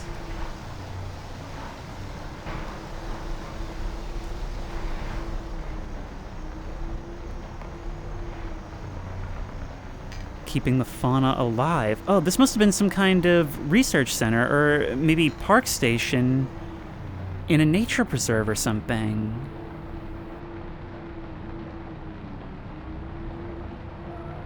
Makes sense, considering it's all forests and fields around us. Or swamps seems to be more like it, although maybe that's just right now.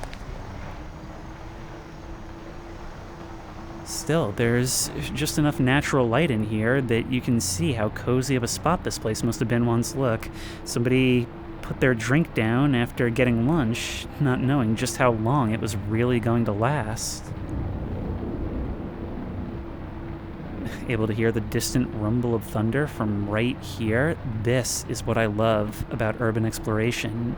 Being able to see what this place once was and appreciate it for that, but also appreciate the change that's happened over time, and realize that it's not necessarily bad, just different. And if your tastes are like mine, better maybe even?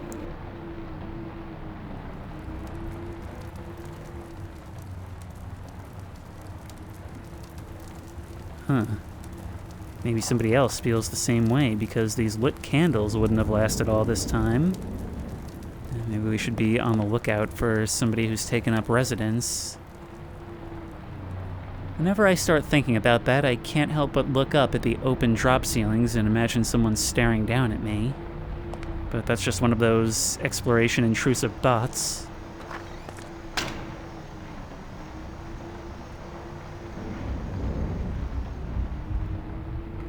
We are together now. Well, I and whoever painted this, in some way, we are. That's the cool thing about abandonments, is I always talk about how you get to enjoy that overlapping history. You can see what the place once was, what it is now, and even hints of the people who have come through in between then and now. And sometimes you do feel something of a connection.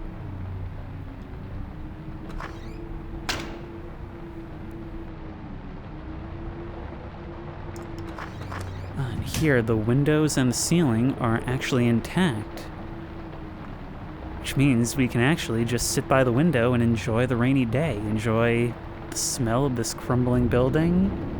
And it is a smell I've come to enjoy.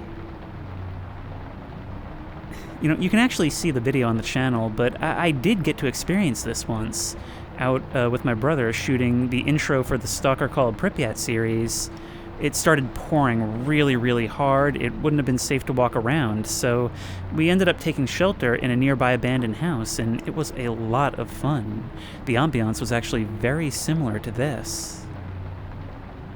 There's just a stillness that you can't get any other way. I mean, when you're exploring, there's no one to answer to. There's nothing but freedom. No one to tell you no.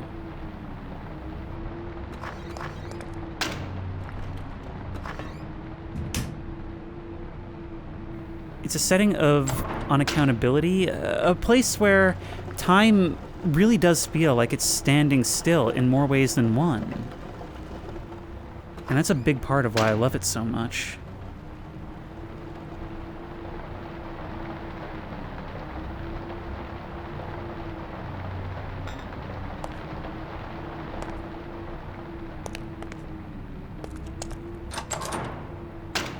Back around to here. I could have noticed before that that glow was coming from candles. I don't blame whoever would have set up shop here. I mean, from there you can get fresh air. Ooh, look.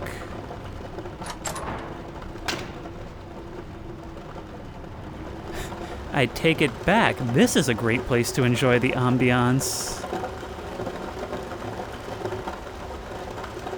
It's like we're in our own little bubble, our own little world. Let's move on then.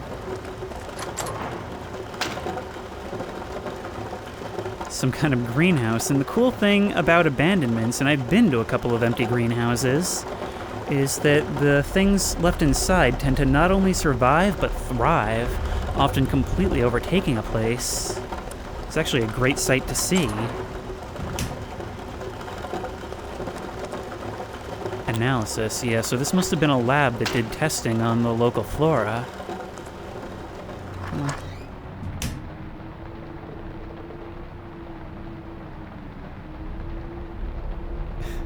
The attention to detail on the natural light in this map is just absolutely amazing.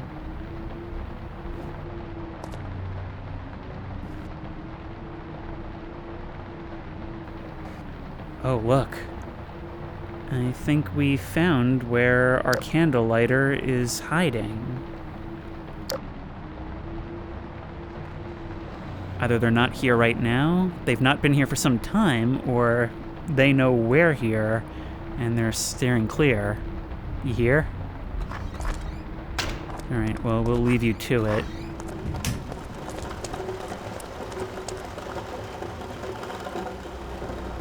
Got the lighting and the way the rain sounds as you move from room to room, depending on whether windows are open or the type of roof. It's just, for a zombie survival map, this is really, really paying attention to just how beautiful a space like this can be, and I love it. We can cross the concrete gap here. I'm not so worried about getting wet right now. Anything to see off to the side? Doesn't seem so. Okay, let's try and get at that generator outbuilding. I think there was a door back here. We're back in familiar territory now, and one other cool thing is that the more time you spend in a place, the more you feel like you start to know certain rooms. It starts to feel like yours in a way. But of course, you would do well to remember that it's not. Not get too comfortable. Can we? Yeah, it doesn't look like we can get there through here. Maybe from the outside? I'm sorry, it just wouldn't be one of my videos if I didn't get the opportunity to gush about Urbex for a while. Hello. That is an open hatch. Alright, but on to our target for now.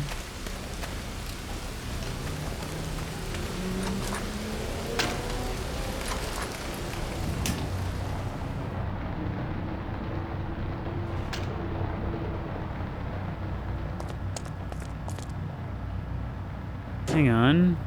That light, can you be... You can be interacted with.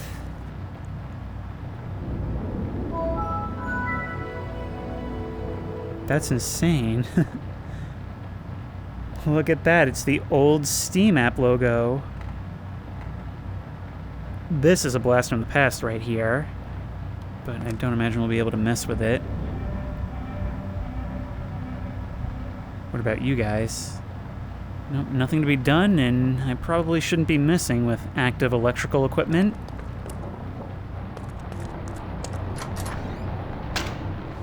Okay, nothing more to be done here. Obviously, I want to go see that hatch, right?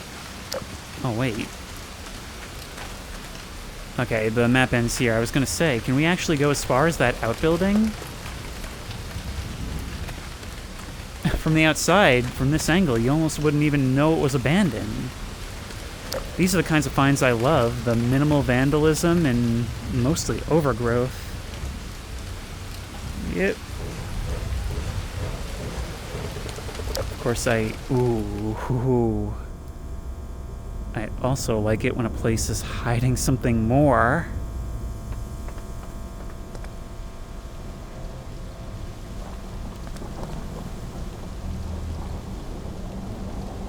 Look at that. Now, this looks like sewers, but all I can think right now is this is an awful lot of infrastructure for something that small up above. It could be that it's servicing the park as a whole. But there is another place a camper has found themselves.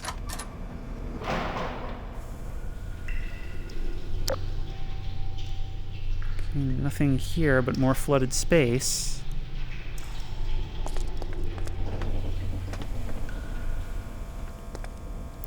Can we get through? Dead end, my god. A door like this would endlessly haunt me if I left without opening it.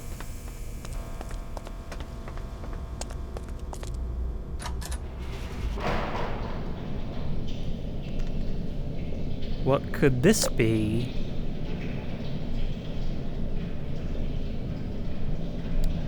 I don't know, but it doesn't look like we can mess with it. Maybe some kind of monitoring station for sewer water? But if that's the case, I mean, again, this all seems very overbuilt, although I don't necessarily know. I didn't like that sound. I didn't like that sound at all. Hang on.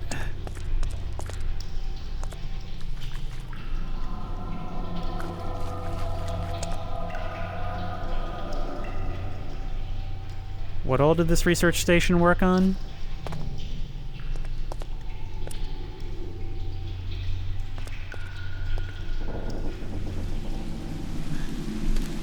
I mean, I'm just saying, is it possible that maybe they discovered or even created some sort of cryptid and post-abandonment it wasn't properly disposed of and it now lives down here preying on the people who are unfortunate enough to fall asleep upstairs?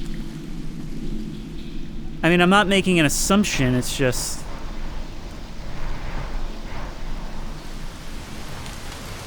Oh, this actually comes out down here in the sewage ditch. Which, you know, for a sewer, sort of makes sense, I guess.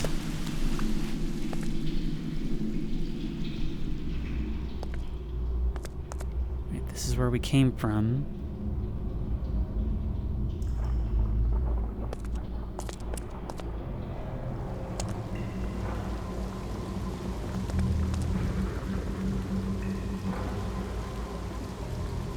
What would that light source even be? Either way, whatever huge task that van was up to once, it's certainly not doing it now, and it makes me wonder if it's not something it really should be doing. And the crazy thing is, yes, critical infrastructure does often get abandoned and neglected. For more, see the game Infra. Look at those custom water flow textures. While heading right beneath here, an outflow even beneath the outflow. Got all this garbage that's just piled up in here.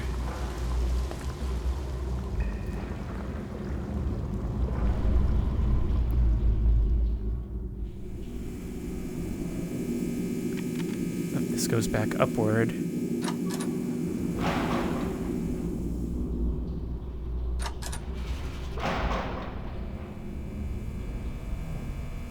And here we have another dead-end door, a vent that probably leads down to that other room, although we will crack it open in a second, just after we see what's going on up here.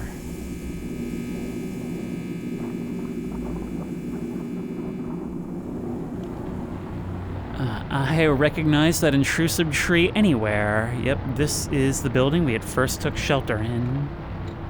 So all of it is very much connected.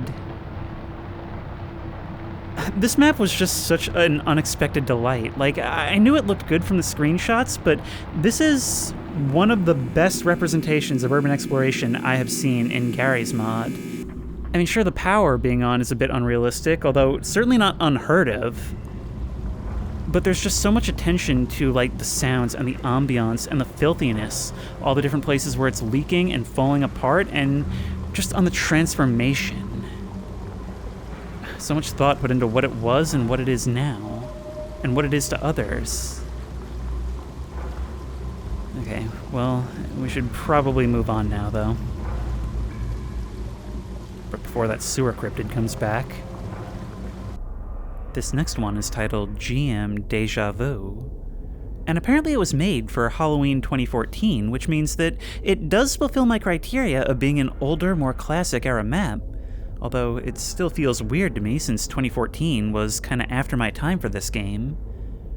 Or before, depending on how you look at it, but given the attention that it's had on the workshop page, it's different from the others in that this one I expect to be a little higher production value. Where it falls on the scale of comedy and horror remains to be seen, but, well, part of the fun is finding out, right?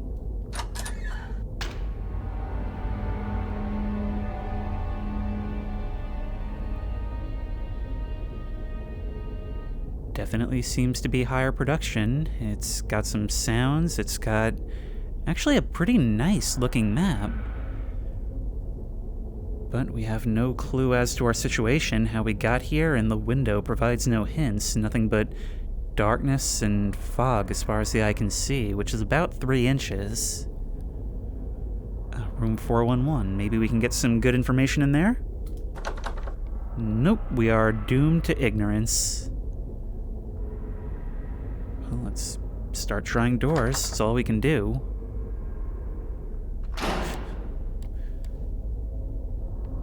That sounded like it came from behind me.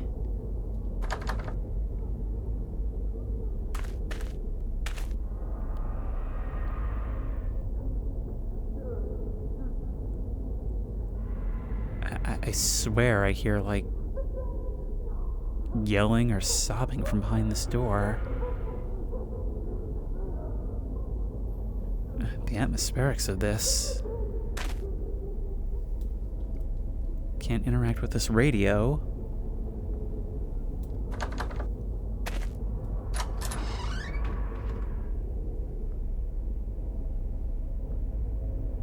Okay, well, we made our way to the lobby, and even though it takes a different shape, something about those slow spinning fans means I can't help but be reminded of the ocean view.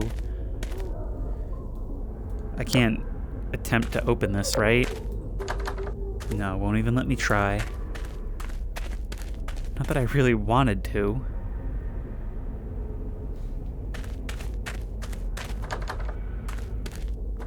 No.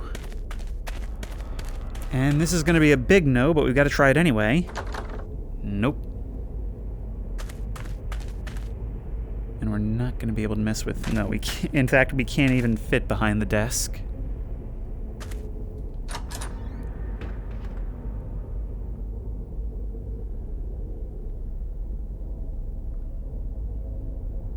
And a jar door at the end of the darkened hallway in the empty hotel. Nothing can happen to us between here and there. Although this would be a good distraction to have some figure come lurching out of the fog and press themselves against the window. Yeah, that's what I thought.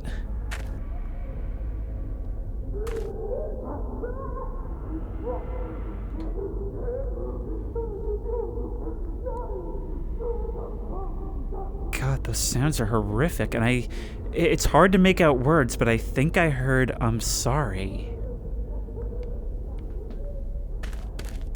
Those are custom sounds. This really is high production. You get the feeling that this whole place is occupied, but everything is just out of sight, just parallel.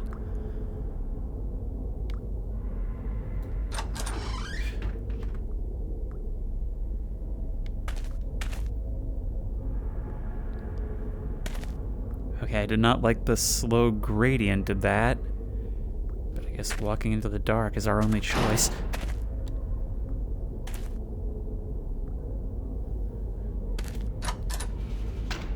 Oh, straight down to the basement. You know, somehow that is actually better. But we still gotta try door 423. Then again, the fact that the doors keep slamming as we approach means that they already know we're coming. We could take comfort in thinking that that means they don't want to hurt us, or we could make a mountain out of that and say that we're really overstaying our welcome.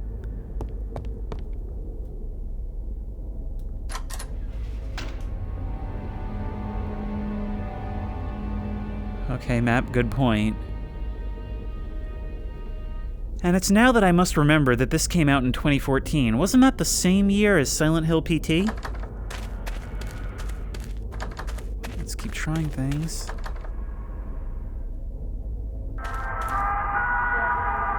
It's a recurring meme tonight. It just is. There's an invisible wall here. Why is there an invisible wall here?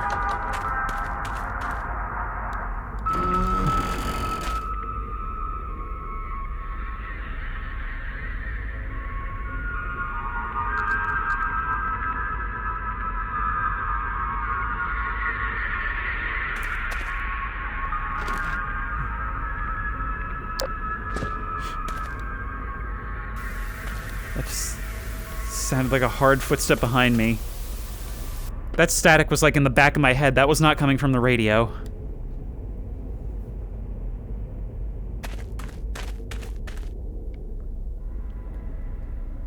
Come on, open up.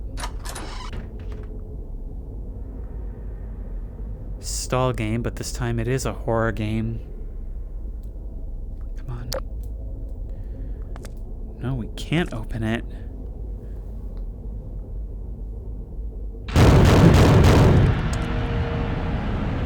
I figured you'd do something like that. What does that say? It's like scratched in.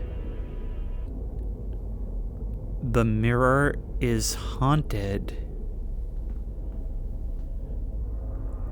Now would be the time for me to turn over and see myself as like a skeletal form all of a sudden, huh? The mirror is haunted, so what do we do with that? Does that mean we need you to be open with VR physics? That's not going to be easy. Maybe we can see something in there that we wouldn't otherwise be able to? You know what? Forget it.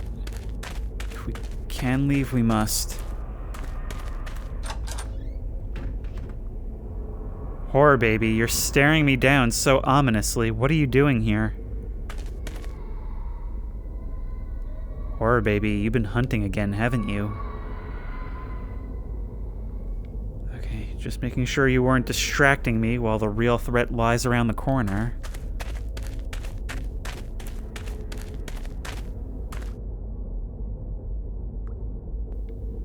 Well, we finally have access to the Weeper's room. A punishment chair of some... You all look like you're being punished. And I'm next, right?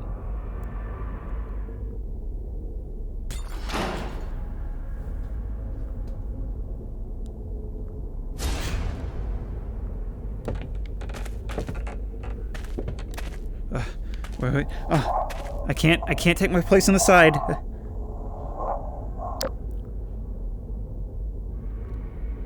I'm just trying to fit in. No, come on.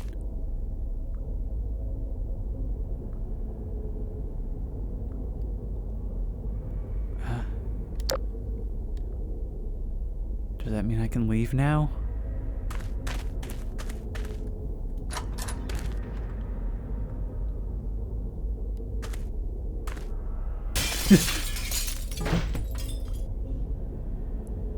Well, surely that means I can leave. Horror baby, are you still... Okay, good. I thought you had absconded. No, it looks like there's an invisible wall. Okay, well, let's Let's keep going.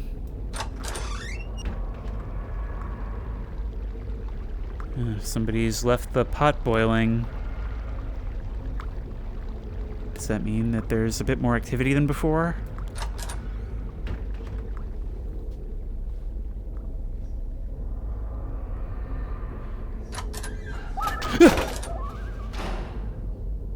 We've got to complete the loop, don't we? Can we still hear who was back here? No. I gotta say, I love that mirror scare back there. Or if you can even call it that, simply leaving us with that ominous message, the mirror is haunted. A statement about something in the room, which never does anything to us. Come on.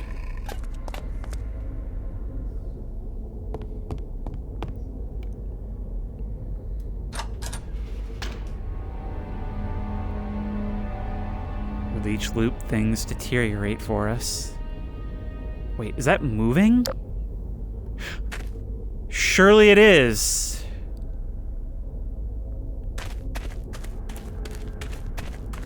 It's like whatever that is just burst out of there, like it was filling it until, well, it couldn't be filled anymore. You're not gonna tell me I have to crawl into that, are you? Look, it's even 3D.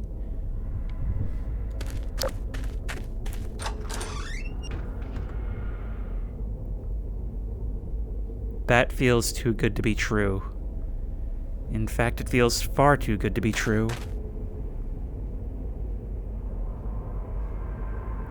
But we can actually see what lies beyond. No, of course.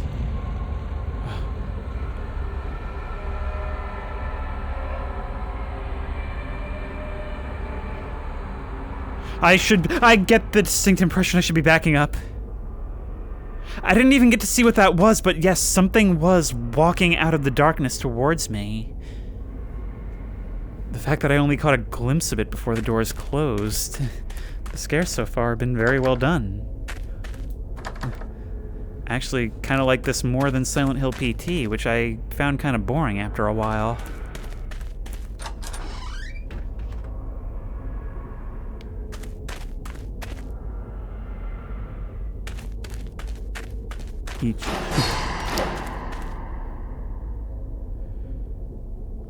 Unfortunately, this was a double-edged sword, as brightening my environment close to me makes it harder for me to adjust to the end of the hall. But it seems like these occupants were silent for a reason.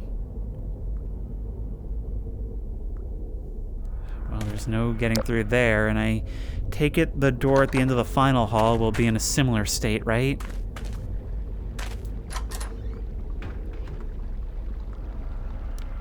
Pot still boils. And so too does my tension.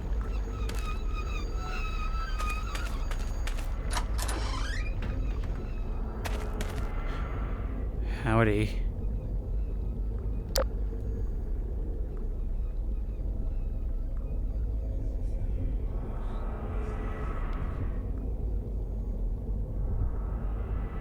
Approaching doesn't seem like the right thing to do.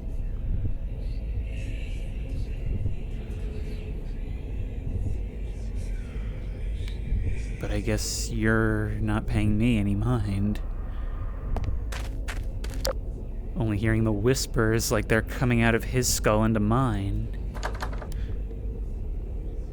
We may not have any choice but to find something to interact with, actually.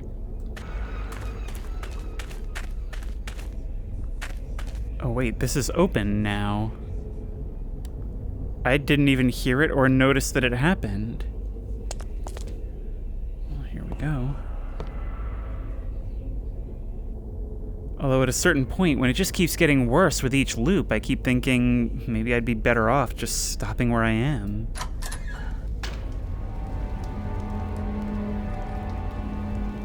I can hear a fire burning somewhere.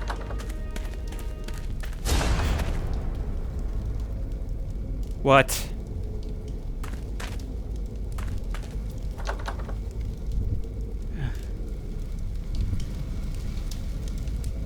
Any destruction seems to remain.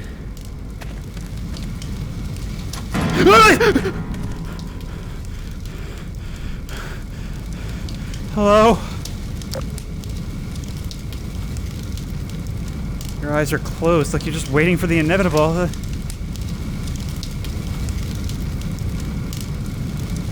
But most of you don't seem bothered by it. Let me see if I can fetch a pail of water from one of the bathrooms. No. Through.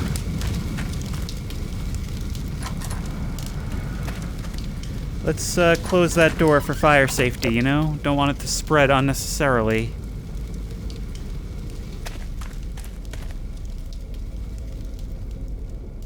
We've actually encountered a lot of people at this point, which is strange.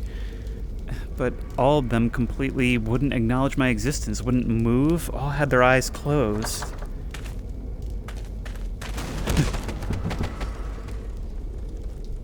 Well, you don't have eyelids, but I assume that they would be. Oh my... Sometimes a monster moving out of sight is scarier than one barreling towards you. Very situational.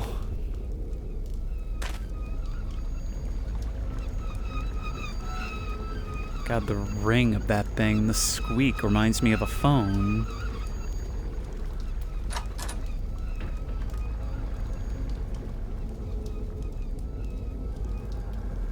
Following the monster, always a winning bet.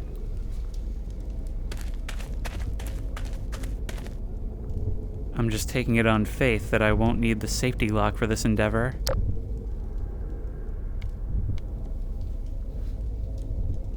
God, there's a pulsing sound coming out of this. Almost like a beating heart, but very, very slow. Yeah, that's what I thought!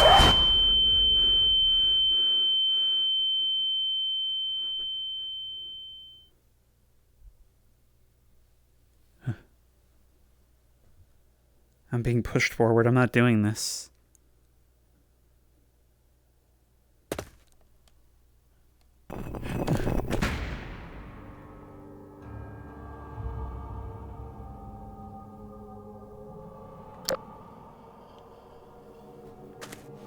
We're just trapped in here. We were dead the whole time, the twist of all such experiences. Surrealism almost requires that as a final outcome, doesn't it? Especially back then. I guess now we had to accept it, but man, the way it trained us for that stairway to be the end of the loop, and then to get us with what would have been an obvious scare if it hadn't trained us that that's the end. All in all, this one was just a really creepy atmosphere, and while it did have jump scares, they felt more earned, and I don't know, they were creepy in more ways than just being startled. This was really, really cool, especially for the time. But I'm going to go ahead and assume that that's the end here. Well, this night had to come to an end sooner or later. Although if you've internalized my attitude at all, you're not at all sad about that because you know that it's only really over until the next time we do one of these videos, which is, what, a week from now? But I do like to end these things on a note that actually feels like Halloween, and, well, what better way to do that than a suburban town drenched in the atmosphere? Banners strewn between houses and jack-o'-lanterns lining the walls and fences? That's just what we're gonna get on Selvage. As the name implies, this is meant to be stalked by vicious serial killers in multiplayer, but tonight we're just going to explore it as if we were trick-or-treating ourselves. We can go out the back door, ducking under the banner, but I'm going to spend a little more time here, because isn't this such a big part and often overlooked of Halloween? That moment before you go out for the night on the town and you're with all your friends and family members, getting into your costumes and preparing to leave as a group? I feel like this is so critical to what it's like as a kid, and I'm really glad that this spawn point kind of lets us experience that. We've even got a bathroom to hide in. Does the killer come in through that window, or is that how we escape as he bangs down the door? I guess it depends on the multiplayer game. But let's go out and start our adventure. Ducking under here, looking in people's windows to find out if they're staring back, waiting for trick-or-treaters, or if they're going to need to be tricked for being grouches on this night. I think that was a dog barking. Dogs barking, one of the scariest things about Halloween. Being with your friends in the pitch dark, laughing at whoever screams the loudest when a dog barks as you pass by its fence. Committing home invasions by lantern light. Seems like the local broadcasting networks are having a bit of an issue. This whole thing, I don't know, for some reason it feels very 80s to me. Maybe it's the wallpaper or the layout of these houses, or just the general enthusiasm for Halloween. I mean, around here you have a few people that go all out, and you have most of them that don't really do much at all. And I feel like trick-or-treating attendance has been really down the last, 10, 15 years or so. Like, people just don't get as into it as they used to. At least in my area. Then again, the Halloween I like is one that probably never really existed in the way I picture it. I'm talking like your Hocus Pocus, your town's from the Haunted Mask Goosebumps special. It's something my brother likes to refer to as Halloween per square inch. You know those old things where the town would be absolutely drenched in it? I've had a couple of experiences like that, and they were absolutely magical. This town seems to have some real potholing problems. This is a town where they don't have much, but they really do love their kids, I guess. This is actually ideal because it would be completely safe for kids to roam around in groups without parental supervision. Let's crawl into here and immediately make them mistrust their judgment on that. It's just oil. And for a second, I was thinking there may actually be a blood stain here. Nothing like uncovering an actual mystery in the middle of your Halloween spooks. Okay, let's go see if Jeffrey and Jenny are home. I gave them both J names because it just was easier, less mental work, but now I realize I've created these fictional characters whose parents must have hated them, and I feel really bad about it. I guess Jenny and Jeffrey isn't that bad. Thank you for following me on this mental journey. Fresh fruit out. I can just imagine being one of those kids who actually likes getting stuff like that. Not that I don't like candy, I just like me some apples, I mean, they're tasty.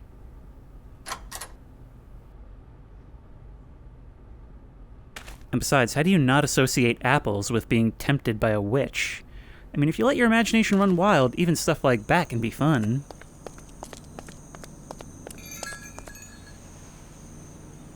Wind chimes, another spooky thing. Look at the size of that moon over those streetlights and power lines.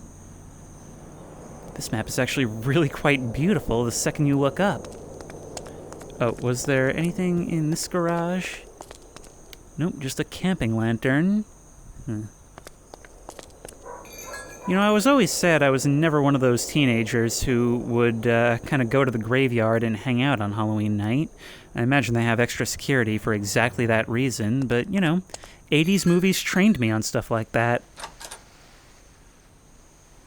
Oh, God, look at this wallpaper. This is not a room that could afford a counter like this.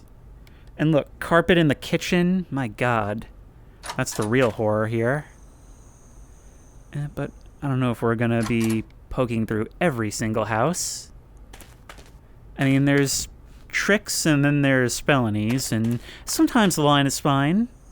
Used to be able to get away with more. I remember when me and the boys would get together and go stab Miss O'Leary to death every year.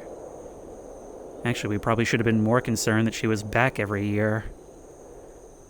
Horror baby, I knew I'd run into you somewhere.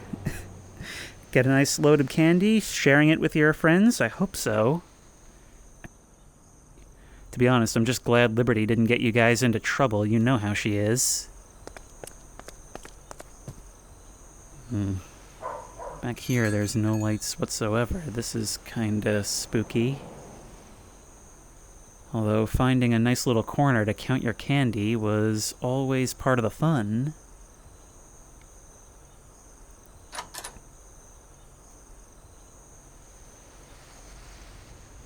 Everything seems okay. You know, this ambiance in this map has a weird thing going on where you can actually feel how cool it is from the sound of the wind. I don't know if that makes any sense to you. Maybe it's just the combination with the crickets, but I can feel the chill, and I am loving this. I'm actually going to switch to the flashlight for a brief second, because what am I seeing over there? Looks like bleachers. Maybe we're on the edge of a school's football field. I can see the floodlights up there. There we go. I was wondering what happened to my lantern for a second. Look at that. The banners are actually different. These are cut out as skulls. We've got the Jolly Roger on another one, and jack-o'-lanterns on others. See, now this is a house that knows what to do with the space. This is a cozy 80s living room. I don't know, I guess I'm just nostalgic for a period I never experienced, or I guess just sort of touched that level of technology remembering the 90s. And it's just when everybody doesn't have instant communication in their pocket, when there is the running around looking for your kids and not knowing what they're getting up to, the lack of accountability, and just not having glowing lights everywhere, when darkness can exist within a house, that's something I'm nostalgic for. Now, of course, we are working our way around to that big building that I saw over there. Where has it actually gotten off to? You know, we've gotten up and around it. There's a pool over here. Anything inside? Nope, just leaves. Which, to be honest, I'd be sort of concerned if there wasn't.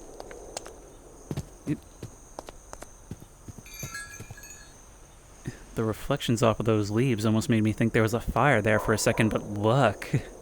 It's only now I see this whole thing is in the shadow of a mountain. While we're here at this dead end, let me tell you a little bit about my last Halloween, and I promise this is not going to be depressing. There's a happy ending, I swear. But I was 15, I was new in my current town, and I went trick-or-treating with two friends, and I thought, this is going to be so cool, we're independent, we can do what we want. Both of them showed up without costume, neither of them wearing a mask. They wouldn't take the masks that I was willing to give them. And then we just kind of walked around in broad daylight. They would just kind of like dump entire candy bowls into their bag and leave, not respecting the take one or two rule. And just not really celebrate. It was literally just all about getting candy for free, and that's it. And then they wanted to leave by like 5 o'clock before the sun had even started to go down. I just went home. I was so disappointed in the whole thing. And part of me kind of thought my childhood had died there.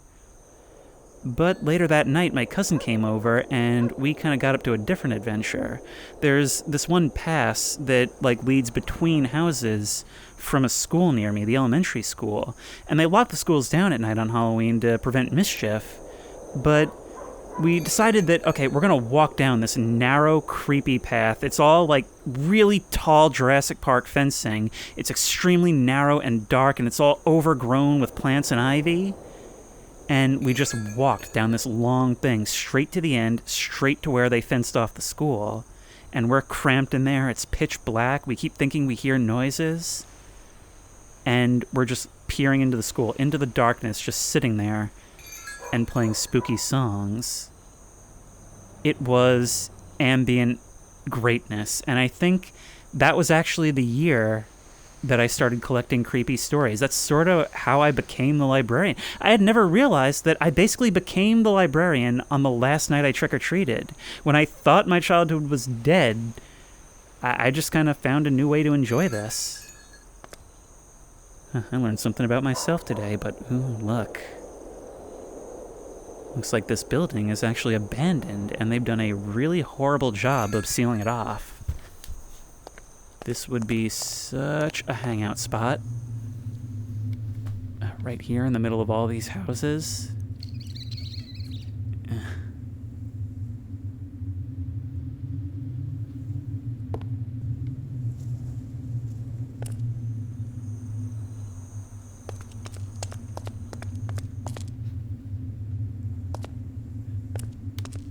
Okay, well, obviously we're going to try and get in there, right?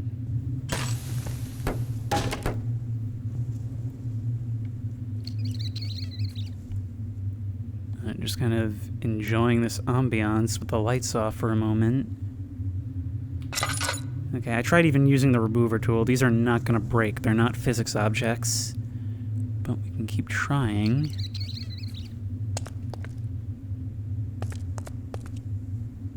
This door has been bashed in.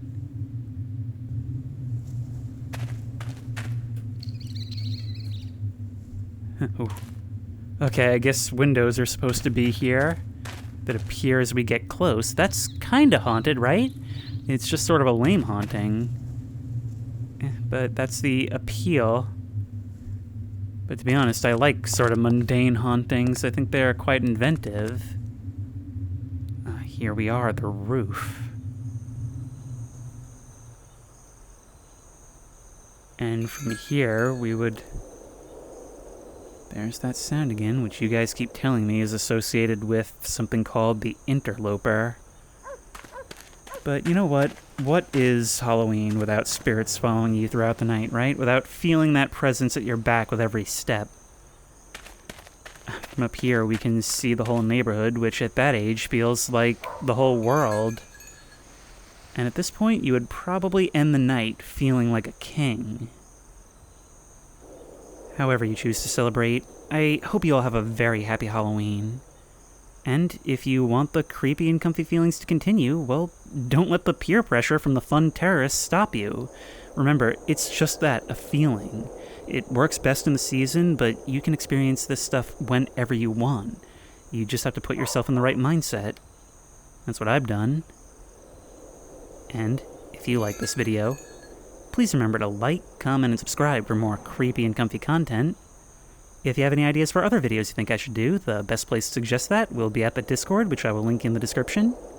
If you want to try any of these maps out for yourself, those links will also be in the description. If you want to support me on Patreon, that link will be in the description.